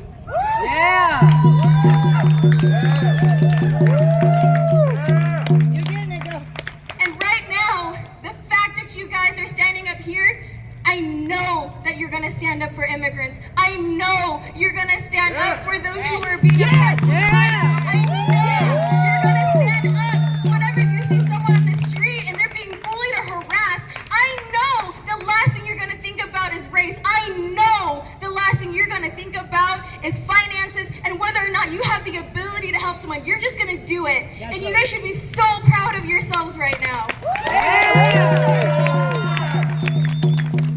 I want you guys to know that in Houston, the first rally that I had, well, I came here to Austin on 2/5 for 5051. The first rally that I organized with one other person, it was just the two of us.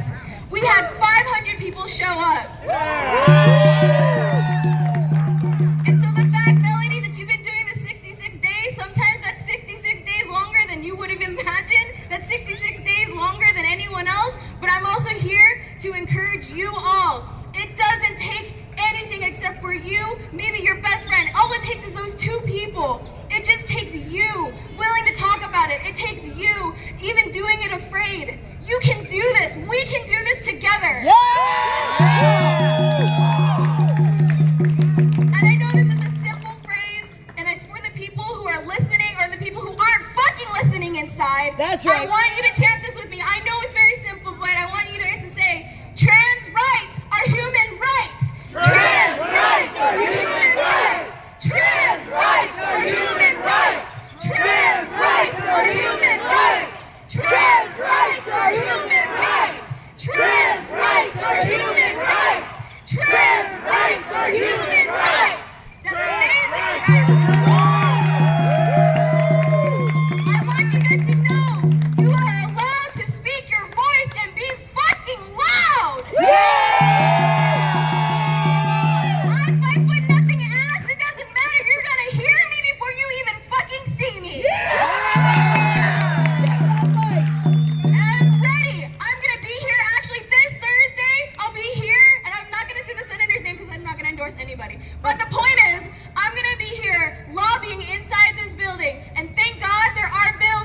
being passed, 4 more rights.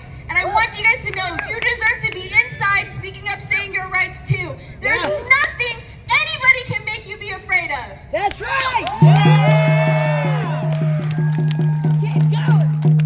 And I'm speaking for all those who have been afraid or all those who feel like this isn't their fight. It's everybody's fucking fight! So take your head out of your ass or out of the sand and fucking stand up and fight. There's no reason to not fight. Yeah! Thank you. Exactly. And I want you guys to know any little bit of sharing, any little bit of just being able to say, look, we can do this together. Any little glimpse, again, that word hope, right? Hope.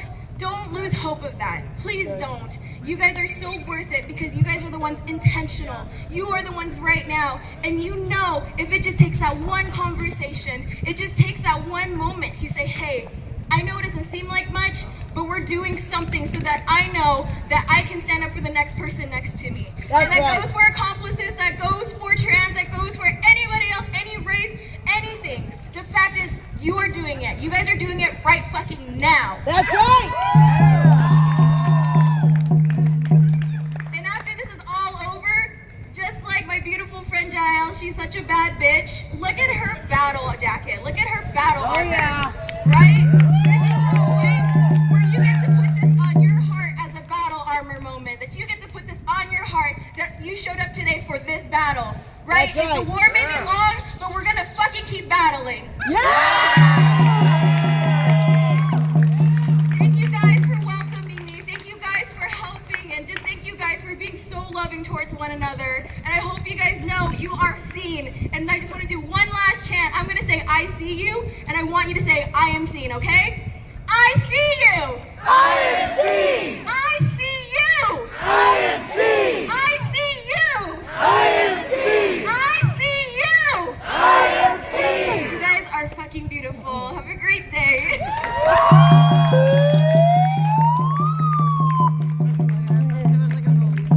I don't care. Hi, my name is Ari, and I was at the Tesla protest last Saturday. And there were a lot of people driving by, and there was this one guy, and he flipped me and my friend off, and I was wearing the same gear.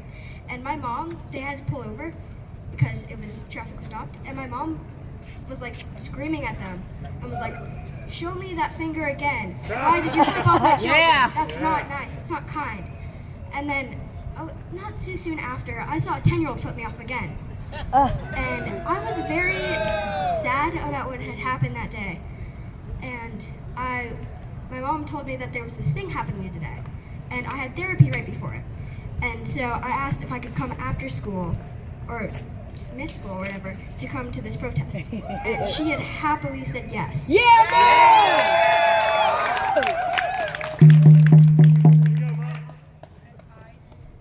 I was really excited to come, and then I'd asked the person who organized this, I believe, Melody. Yeah, Melody! To let me speak. And she had said yes. And I would like to thank her, Melody. Once again. Melody! That's all I have to say. Thank you, Michelle! Thank you, Mom!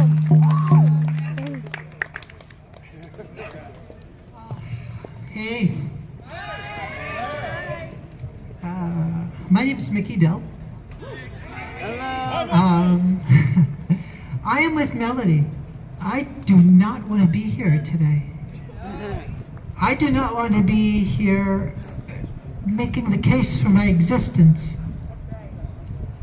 I am of a certain age, and I have been in the LGBT community for my whole life, really. I am, in addition to being a trans woman, I am also bi. And in the 80s and 90s, I took part in the Pride marches, and we elders like to say we marched so that you could parade.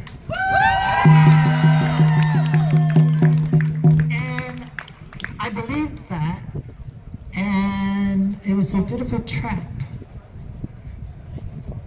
Yeah, it's better. And it does continue to get better. It gets better all the time, but the battle never ends.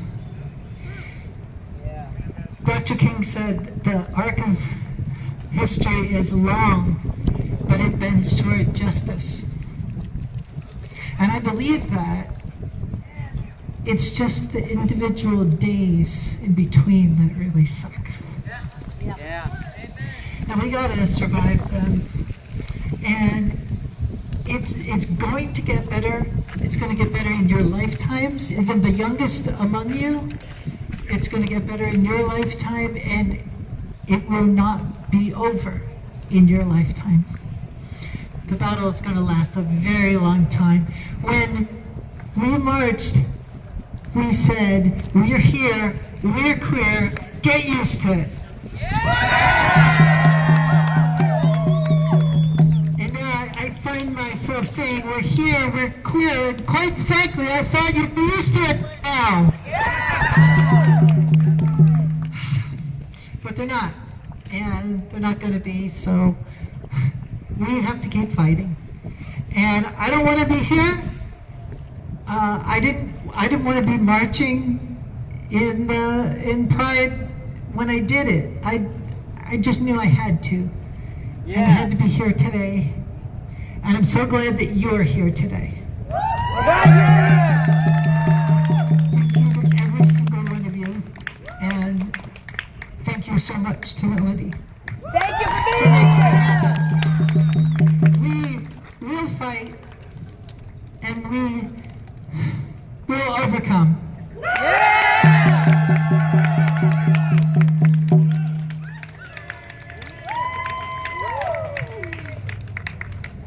All right, I'm gonna try to keep it short because I know I've already taken 20 minutes of your time earlier. But I wanted to talk about a couple of things that have been really touching me being here today. The first is that, as some people have alluded to, there's been an intentional segregation among our community that has happened over the decades, keeping us apart from each other, not only among different stripes of the LGBTQ community, but even as trans people. There are these generational divides of missing people, right? We had the AIDS crisis, which should rightfully be called a genocide, because the government was withholding help and wasn't doing anything when people were dying. And the only reason they weren't helping was because they were queer, and they were people of color, and they were poor. And because of that genocide, many of us here around my age don't have queer elders in our communities. We lost a lot of them. And looking around here today, I get to see the men and women that I want people around me to become. I get people to look up to. And that's not something I get to see every day. And for the young ones in the crowd today, cherish this moment. Because there are some people here who've seen some shit. And there's some people that don't have this community, and we are so grateful to have you here, to be part of that community, to be our little brothers and sisters, and our non-binary siblings.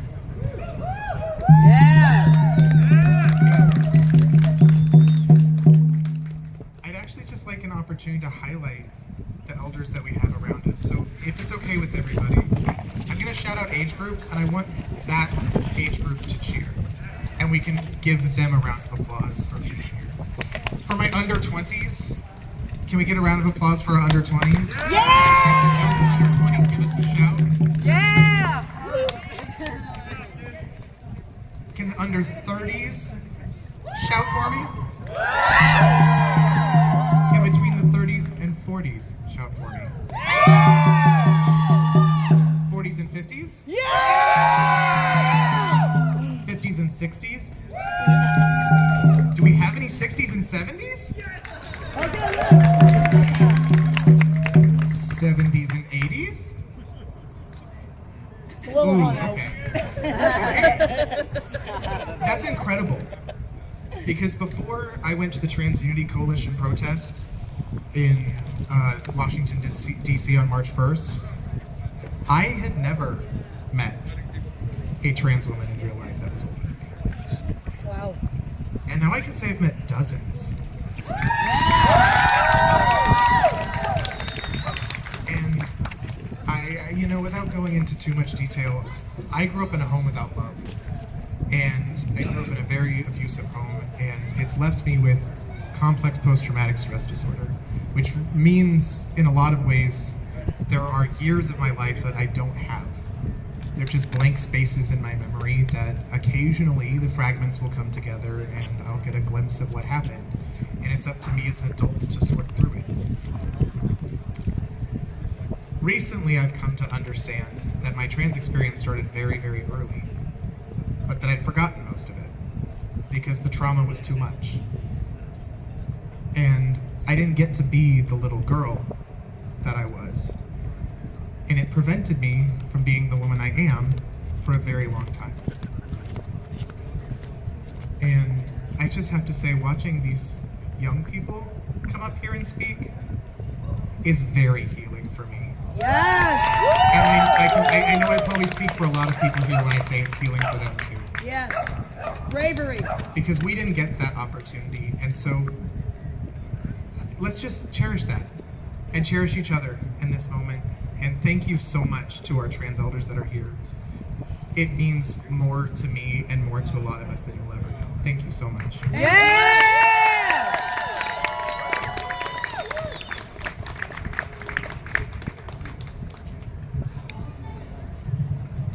Hi everybody, my name is Alejandro, and this is the first time I've ever been to something like this. Thank you.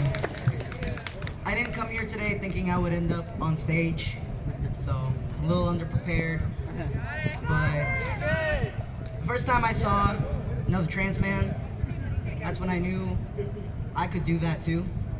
'Cause that was me, I was see.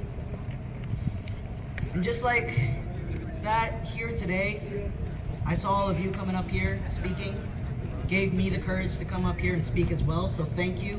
Thank you very much. Thank you. And I just wanted to say, there's rules in society, you know, they say men gotta wear the pants, women gotta wear the skirt, you know, but we're society too. We get to make the rules too.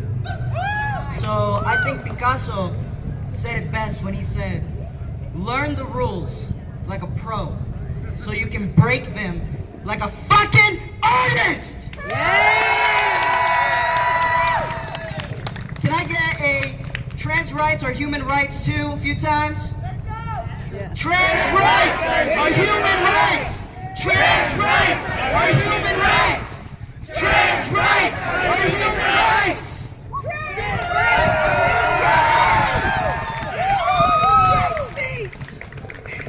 Thank you everybody. Thank you so much for coming here today and showing everybody that it's okay to be trans. It's okay to be you. That's Whatever right. flavor of you it is, be that. Yes! Yeah! With that, I'm passing it on to the next speaker. Thank you again, everybody. Yeah! Thank you. Everyone gathered here today, I wish it could be under happier circumstances, but I feel like I have something that I need to say. I would like, if you will, to paint a picture for all of you. It's not going to be a good picture. It's a picture of a society broken, in turmoil,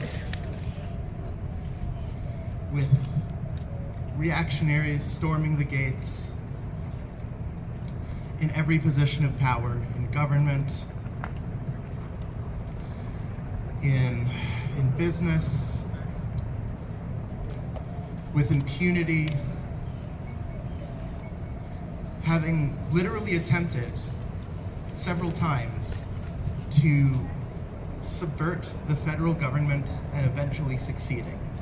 These reactionaries are obsessed with a minority of the population on the scale of approximately 0.5% to 1% or so, approximately, of the population. This small sector of the population, whom they see as evil, depraved, dishonest by their very existence, subversive, perverted. These are the terms that they use. These are the terms that they use, the ideas that they bandy about in describing this sector of the population. And this sector of the population consumes them. This obsession that they have consumes them. Yep. They are monomaniacally obsessed with denying basic rights to this section of the population, basic human existence. Yep. Preach it. Now, I kept this deliberately vague because intentionally this does not describe just one society and just one minority. Yeah. It describes many over long periods of time. But in particular, I was describing the Jews in Weimar to Nazi era Germany.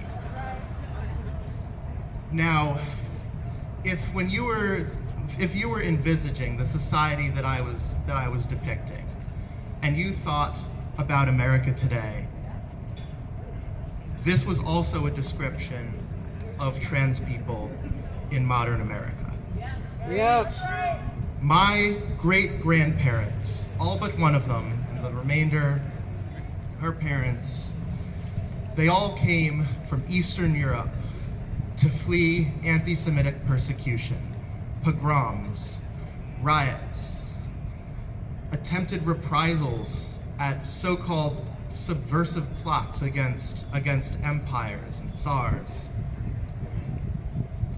People thought that my Jewish ancestors were responsible for all of the ills of society, in spite of being just a small sector of society. They spread lurid lies about us. They spread almost pornographic propaganda meant as an attack, as a dagger against our very personhood. Every time I see a conservative talk about transgender people as some kind of menace, some kind of ideological rot afflicting society, I look back at those old cartoons in Der Stürmer, and I see the parallels.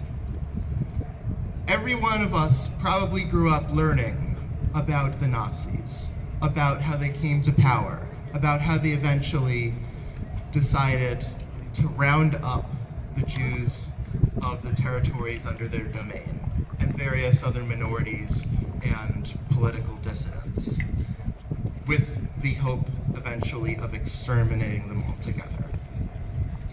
And I bet many of us thought, if I were in that situation, I would have done something about it. I would have sheltered these beleaguered minorities. I would have fought back against the Nazi government, against the Nazi party and their functionaries and their soldiers and their shock troops. Well, consider the situation that we are in today. What would you do about this menace that is afflicting our society? This menace of transphobia that seeks to eliminate us from the face of the earth. Yeah. Transphobia is a mortal enemy. Yeah.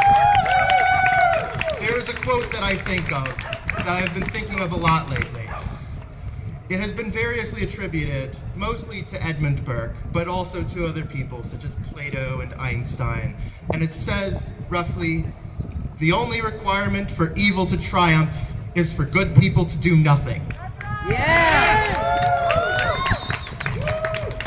Well, evil is at the gates. Evil is storming in. Evil has a battering ram and is hoping to bash our door in. Evil is hoping to spirit us away from our homes and into slave camps in El Salvador. What are we going to do about it? What are we going to do about the evil that is afflicting our society? Exactly. We must with all our effort, with every fiber of our being, fight back against the reactionary menace that seeks to see us humiliated, that seeks to see us eliminated from public life and even from this mortal plane altogether. We must live, and we must ensure that all of us stick out of this alive.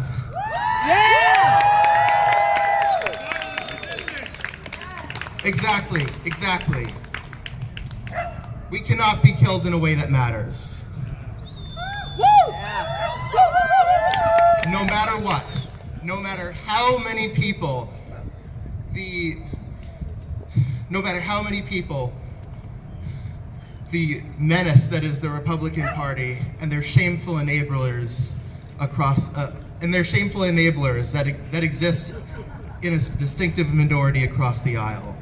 No matter how many of them attempt to legislate us out of existence, to gerrymander legal definitions, to attempt to eliminate gender variance from society. No matter how many transgender people they spirit away to prisons and labor camps in El Salvador and wherever else, immigration Gehenna in Louisiana, no matter how many, we will still exist.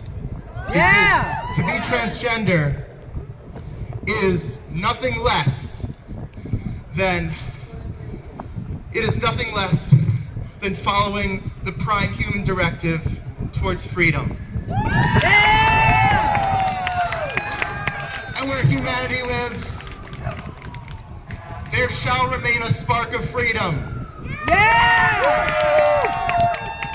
And we must jealously guard this spark with our lives. Now, so many of my ancestors, their lives were saved because they were able to get out. They were able to get the hell out of Dodge before the going got too tough. I can only presume that members of my extended family were not so lucky. Evil will pass, but it will kill many. It will ruin countless lives.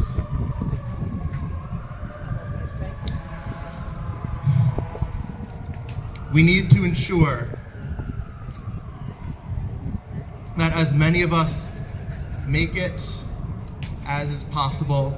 We need to ensure that this scourge on our society, this reactionary scourge, we need to protect as many people as possible from it. We need to always keep in the back of our mind those of us who were not fortunate enough to live long enough to see the battle won.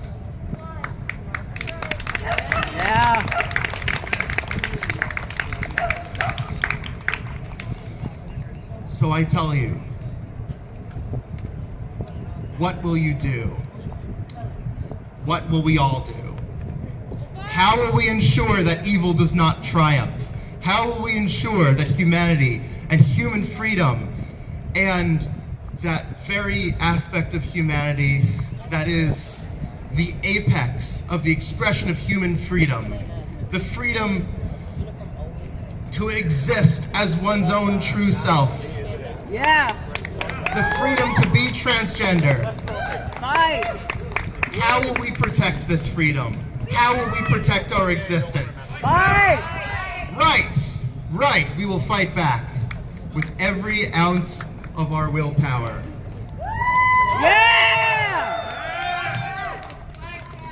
Thank you all for allowing me to speak. I am sorry this has not been more prepared. I am not very good at extemporizing. But I would like to pass the mic to the next person, as I am sure they have a lot more to say in less time, or maybe more time, than I was able to in all the time that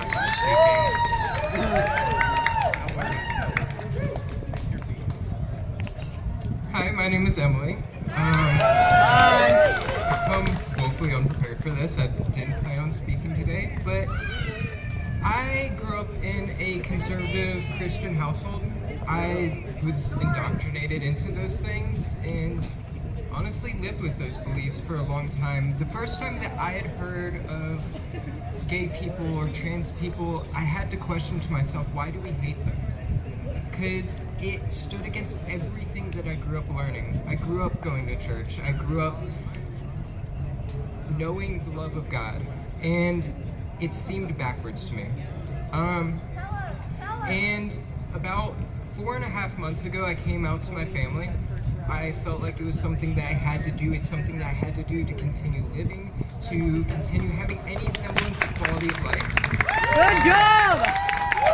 And to that, I was told that I was going to go to hell, that I was disappointing God and everything that He stood for. And I love God. That's a unbelievably important part of my life. And I had to ask myself, if this is really what God wants for me, could I ever worship a God that feels that way about me, that couldn't let me live the way that, in a way that doesn't make me suffer, that feels like abuse? And I realized I could never worship God like that. And it's great because that's not the person that He is. He loves me. He loves you all.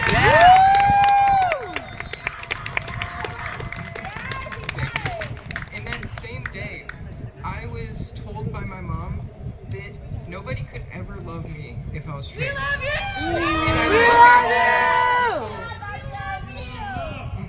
I look at all of these people, trans women, trans men, allies, non-binary folks, and I feel more love than I've felt in my entire life. And this is what we live for. This is what it's about, and this is right. There's nothing wrong about this. There's nothing ungodly, unlovable, disappointing about this. Love your trans friends, all of everyone. It doesn't matter if they're LGBTQ. Create a better generation for the next generation. But with that, I want to give it on to the next person. Thank you for letting me speak.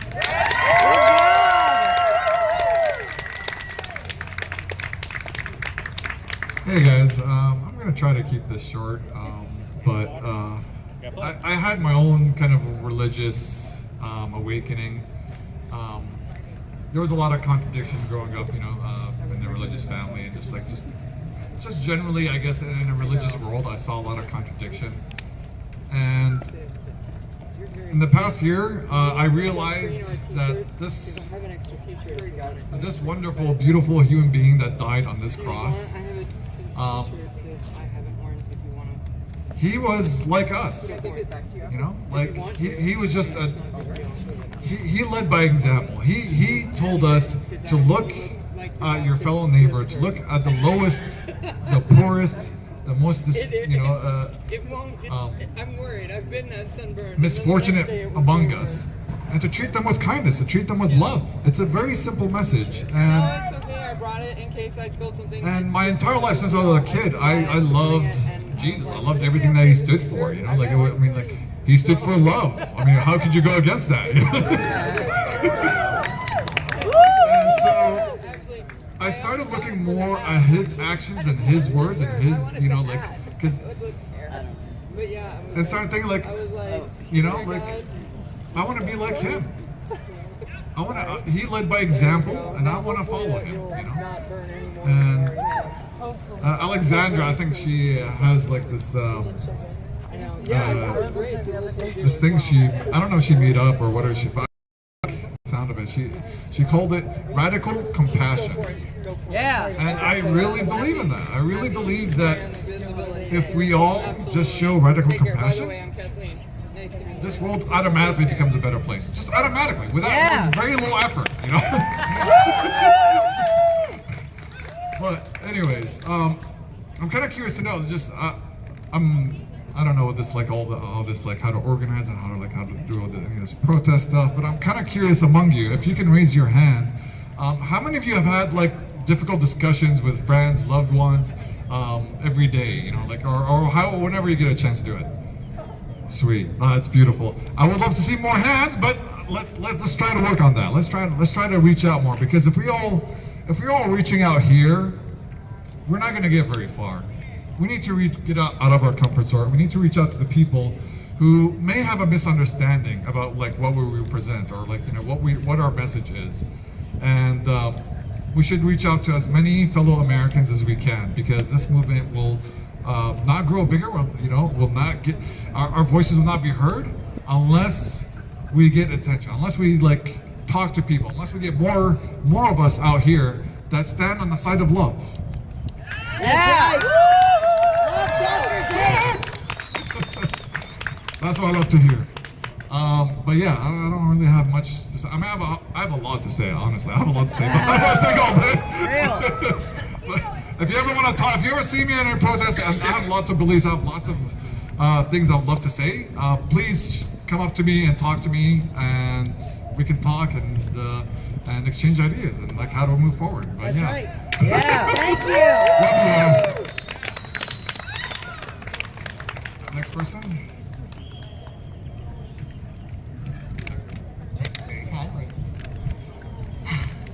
I want to first thank all of our speakers, the ones that had planned on coming out today, and the ones that had nothing prepared but decided to come up and speak to their community anyway. All of y'all's voices have added to the history of, well, trans history, and that's an important history to document and to get out there into the world. So thank you very much. Let's give an applause to all of them.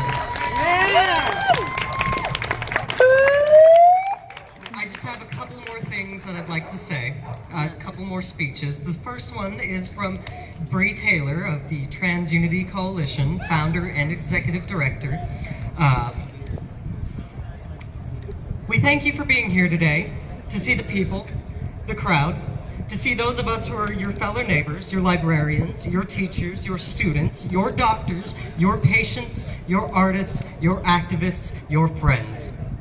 I mentioned on January 30th at the start of all 9 of our Transgender Unity rallies across the country that day that these rallies are not the beginning and they are not the end. It was a declaration, a promise that we will keep fighting, that we will push back against the fear, against the defeat, against those who wish to erase us out of existence. I meant it, and I still do. It is for this reason that we declare Trans Unity Coalition will be returning to the America's capital on Saturday, June 14th, and we need you there. Yes. What greater month to express our collective pride than Pride Month? Yeah. To declare that I'm proud to be who I am, that I am more than just okay being transgender, but that I am stronger because of it. Yeah. That all of us are here and stronger because of the things that make us unique. Gender is merely a word, but understanding one's gender, that is power from within. Yeah, that's right. Let's embrace our power on June 14th. It is on this day that we bring us all together in unity. A day where we assert who we are, who we know we are, and demand change from those who represent us. That's right. A day that inspires progressive change for the transgender community across all of America. A day that serves to build awareness of our joy to America. We ask you to join our community in Washington, D.C. on June 14th to make our pride seen. Yeah. Ready to get the information out. And now a final message from me. It's approaching the end of the rally. We've had the opportunity to listen to voices from within the transgender community, to listen to our stories. And that's an important thing these days. We add to the growing narrative of trans lives, of trans history. Across the nation, over 800 bills seek to erase those stories, but the truth is that they never can. Every day, another transgender person is born. It might take them 5 years to figure out, or it might take them 25. Whatever the case, someone else will come out of that closet and realize that the reality that they've been living isn't quite correct, that there is something fundamental to them that needs to be released. And when that time comes, they will add their story to the narrative. Their voice will be added to our history. Yeah. They can never truly erase us, and that is truly beautiful. But while they can't eliminate us, they can certainly make our lives tough. Tougher than it ever needed to be. So for those of us adding to that history today, we have to be strong. We have to be resilient to the indifference, and we have to fight back against the hate. That's right. Yeah. Movements like ours will overcome, but it takes time. During our struggle, we will need to be compassionate to each other, to understand that the work is hard, the worth is worth it, and it is work. That means you will, by necessity, need a break. Don't overwork yourself. Practice compassion with yourself, so that way you may be better equipped to be compassionate to others. For those of y'all who are our friends, families, allies, and compatriots to our cause, thank you. For those of us who are accomplices, thank you. Without y'all, we would not be able to get through this. We make up 0.4% of the population here in Texas. Your support is therefore vital. We make up such a small fraction of the population, for that we are vulnerable. And we need your help to continue fighting the good fight. And I'm thankful to see you all out here today. Yeah. We still have a lot of work today. The attacks on the trans community are hardly different from the ones that we saw during the height of the gay panic. There's hardly any originality to it. The bad news is that these tactics still work to divide and sow mistrust among the general populace. The good news is we know their playbook and we know we can beat it. That's right! Yeah. Love conquers hate! When they fight with hate, we fight with love. And love will always win. Yeah. Trans power is love. Trans power will win. So carry that certainty with you when you're doing the good work. When I say trans, can I hear power? Trans power! Trans power! Trans power! I fucking love y'all.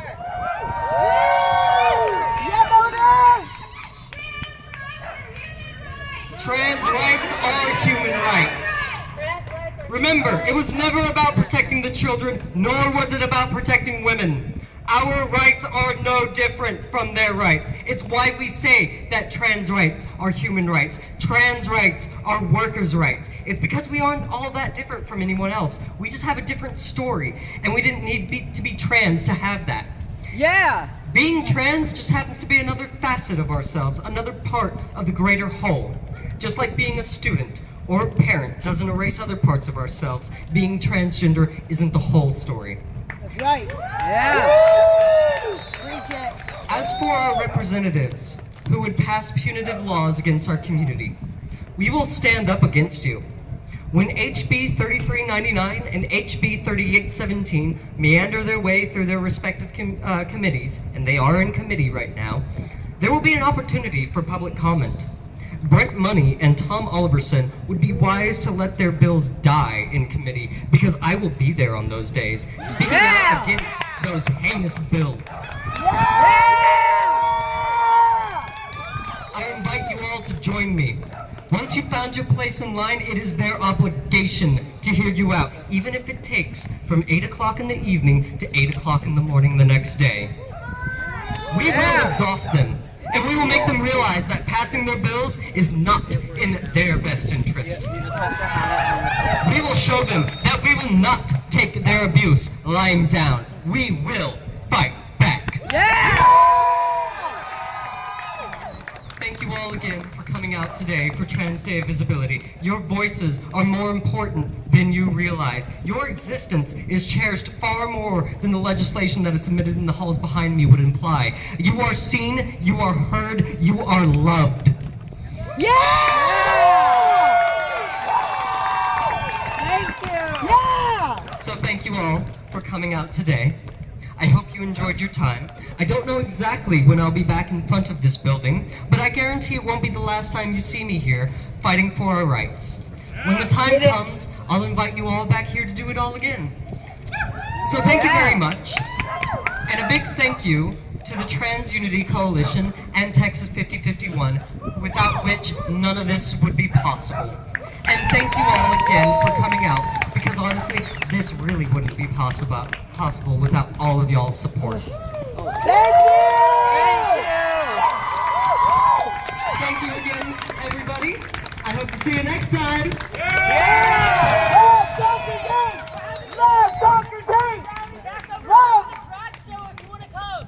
We've got free food and water down at the steps of the Capitol if you're interested. You want to repeat it one more time? Sure, yeah. Thank you. Hey, we have another Trans Visibility Rally and drag show down at the steps of the Capitol over there with free food and water if you're interested. Sorry, phone. For sure, thank you. All right, wasn't that great? Yeah, I didn't realize it. Okay, I don't think I set up.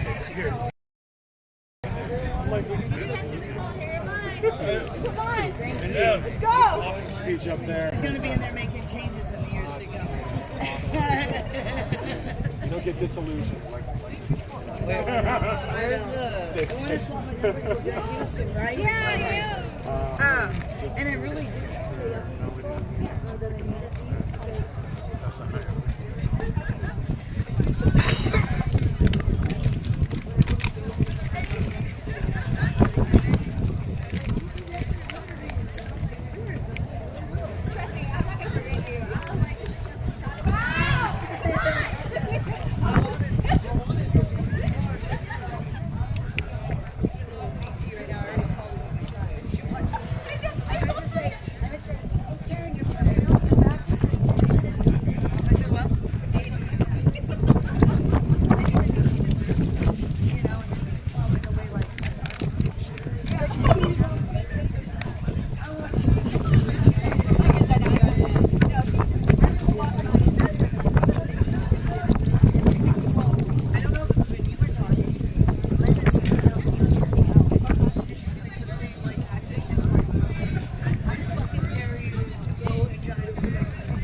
Did you go in jail?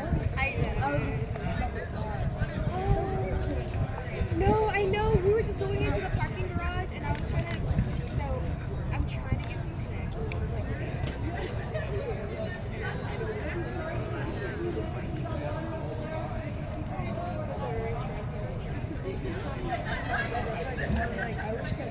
I mean, I can at least throw in 20 towards it. Like, I don't have much money, but like, through the cash app, I'd be more than happy. Yeah, and actually, and please, I do. I'm living on my disability. And let's be real, me and my son, we both go through the gender. You know, like, I don't know. yeah. So then, let me do this. Before we send leaving, let me go through the connections so people better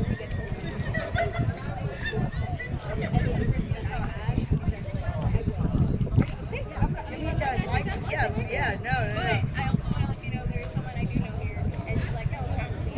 But it's fine. I'd like to at least throw in 25 going in. It's a fucking monster for each of you. So Thank you. So I have Cash App and Venmo and which one you want. No, it doesn't matter either one. Actually, let's do that now. Jill and I are accountants, and we're doing it. But let me get your number.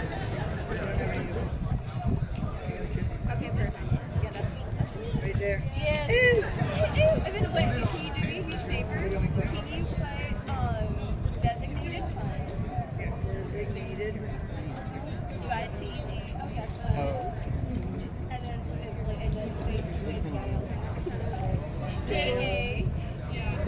J-A-E. Yeah, what's a sickle? Yeah, do it however. Yeah, no, I appreciate it. I'm not looking at your bank. Oh, I don't give a fuck. It's just the end. I had to get a new debit card, so oh my god, it's been such a pain in the ass. So okay, let me do. All right, and then let me get your contact. Absolutely. Okay, it just came in. Thank you so much. Of course. And so I am there.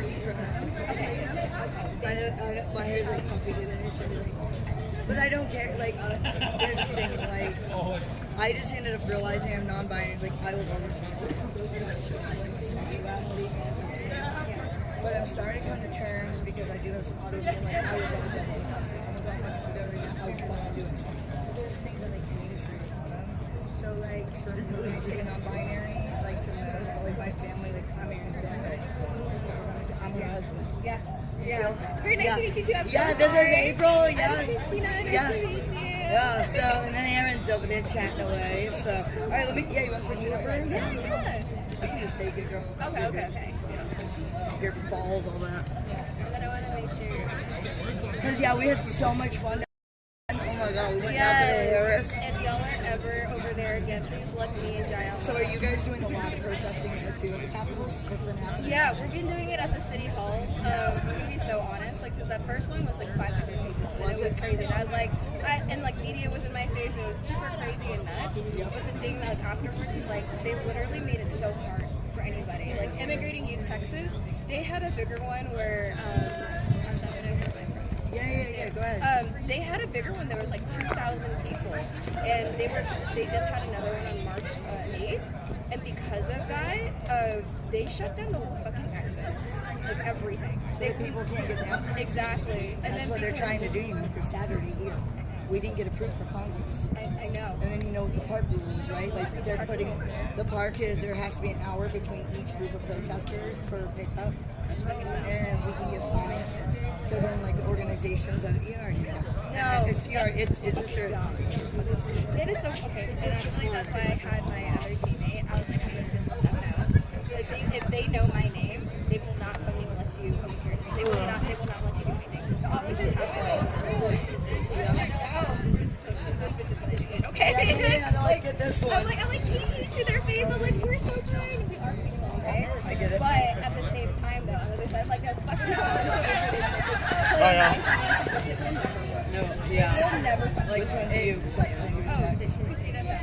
Fam, MSA, it's Maine. Yep. Okay. Sturks, Olsen, doesn't matter. It's Maine from ATX. Awesome. Yeah, next time we're headed down that way. And always let me know if you guys are coming up this way. You know, and if you get you if you need some. I'm actually about to have the biggest house party in 420. No, yes. I was like, hello guys. That's and I know it's Easter Sunday, but I'm also going to Yeah. After all this shit, one day. Yeah. Do you want me to get this? Don't shut it. Are you serious? Look at me, girl. Here. Okay.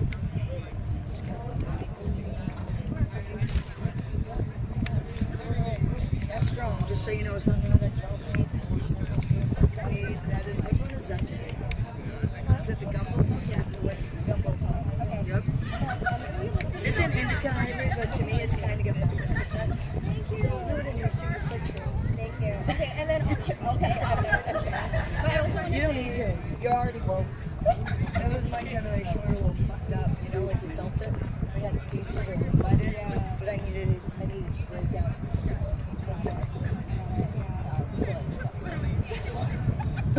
I would really want to say if y'all ever need anything from us, and I also know, like, again, I know great.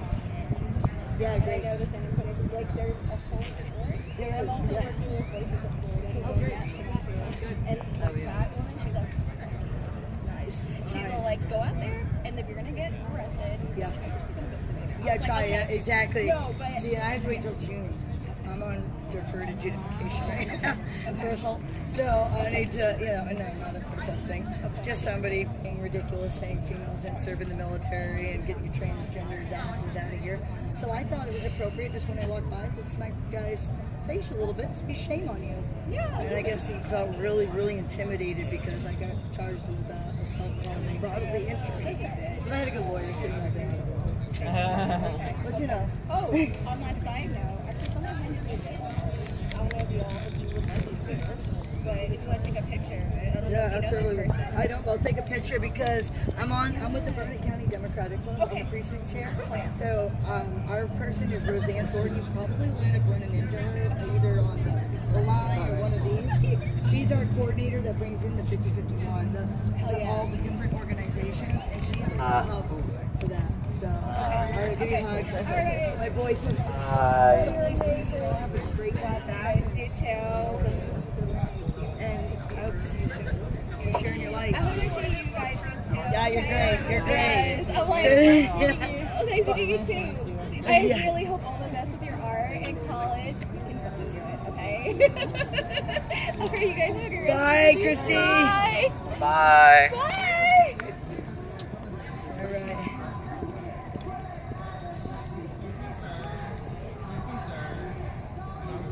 Hey, but I'm leaving the protest. Got you when I get home. Y'all ready? How do you feel, Aaron? Was that fun? I thought there'd be a lot more people, but it was a nice turnout. It was a nice turnout. Monday during work hours. Oh, thank you. Yeah, these markers and this flag have been going everywhere from Houston up. So I always. You don't want to lose one. Okay, all right. Thank you. I'll see you later, Christine. You go. And what are your pronouns? My pronouns she, her. Okay, bet. You can go call me Christy, you can call me Christina, you can call me hey, her. Yep, got you. Got you. Keep it up, girl. Keep sharing your smile. Thank you. All right.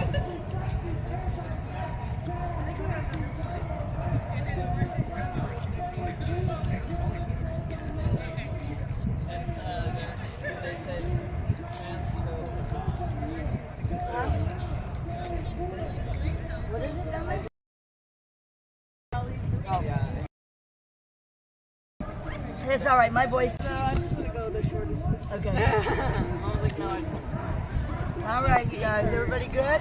Yeah. Just my toes are like. You want me to carry you?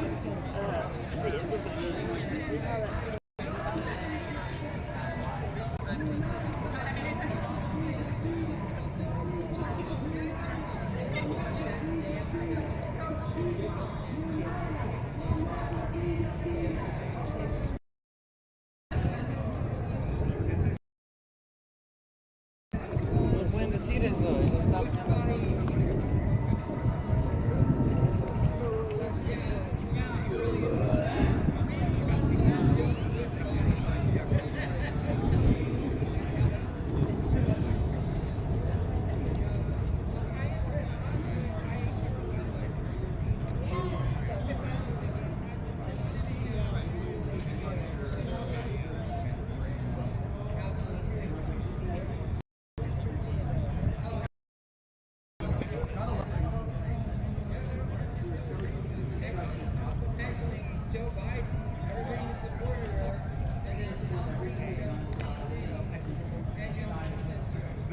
Hi, Melody. Shake hands.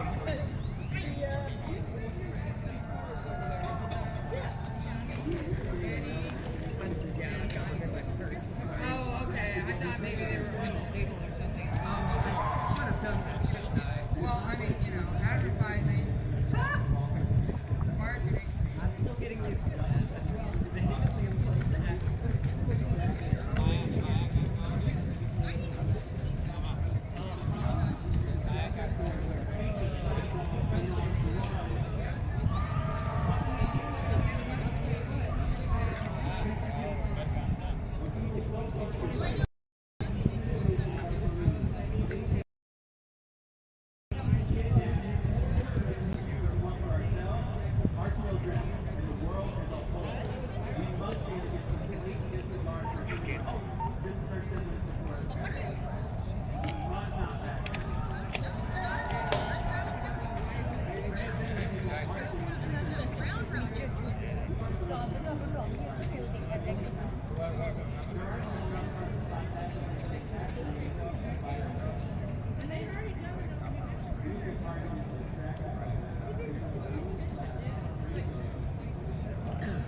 Yeah.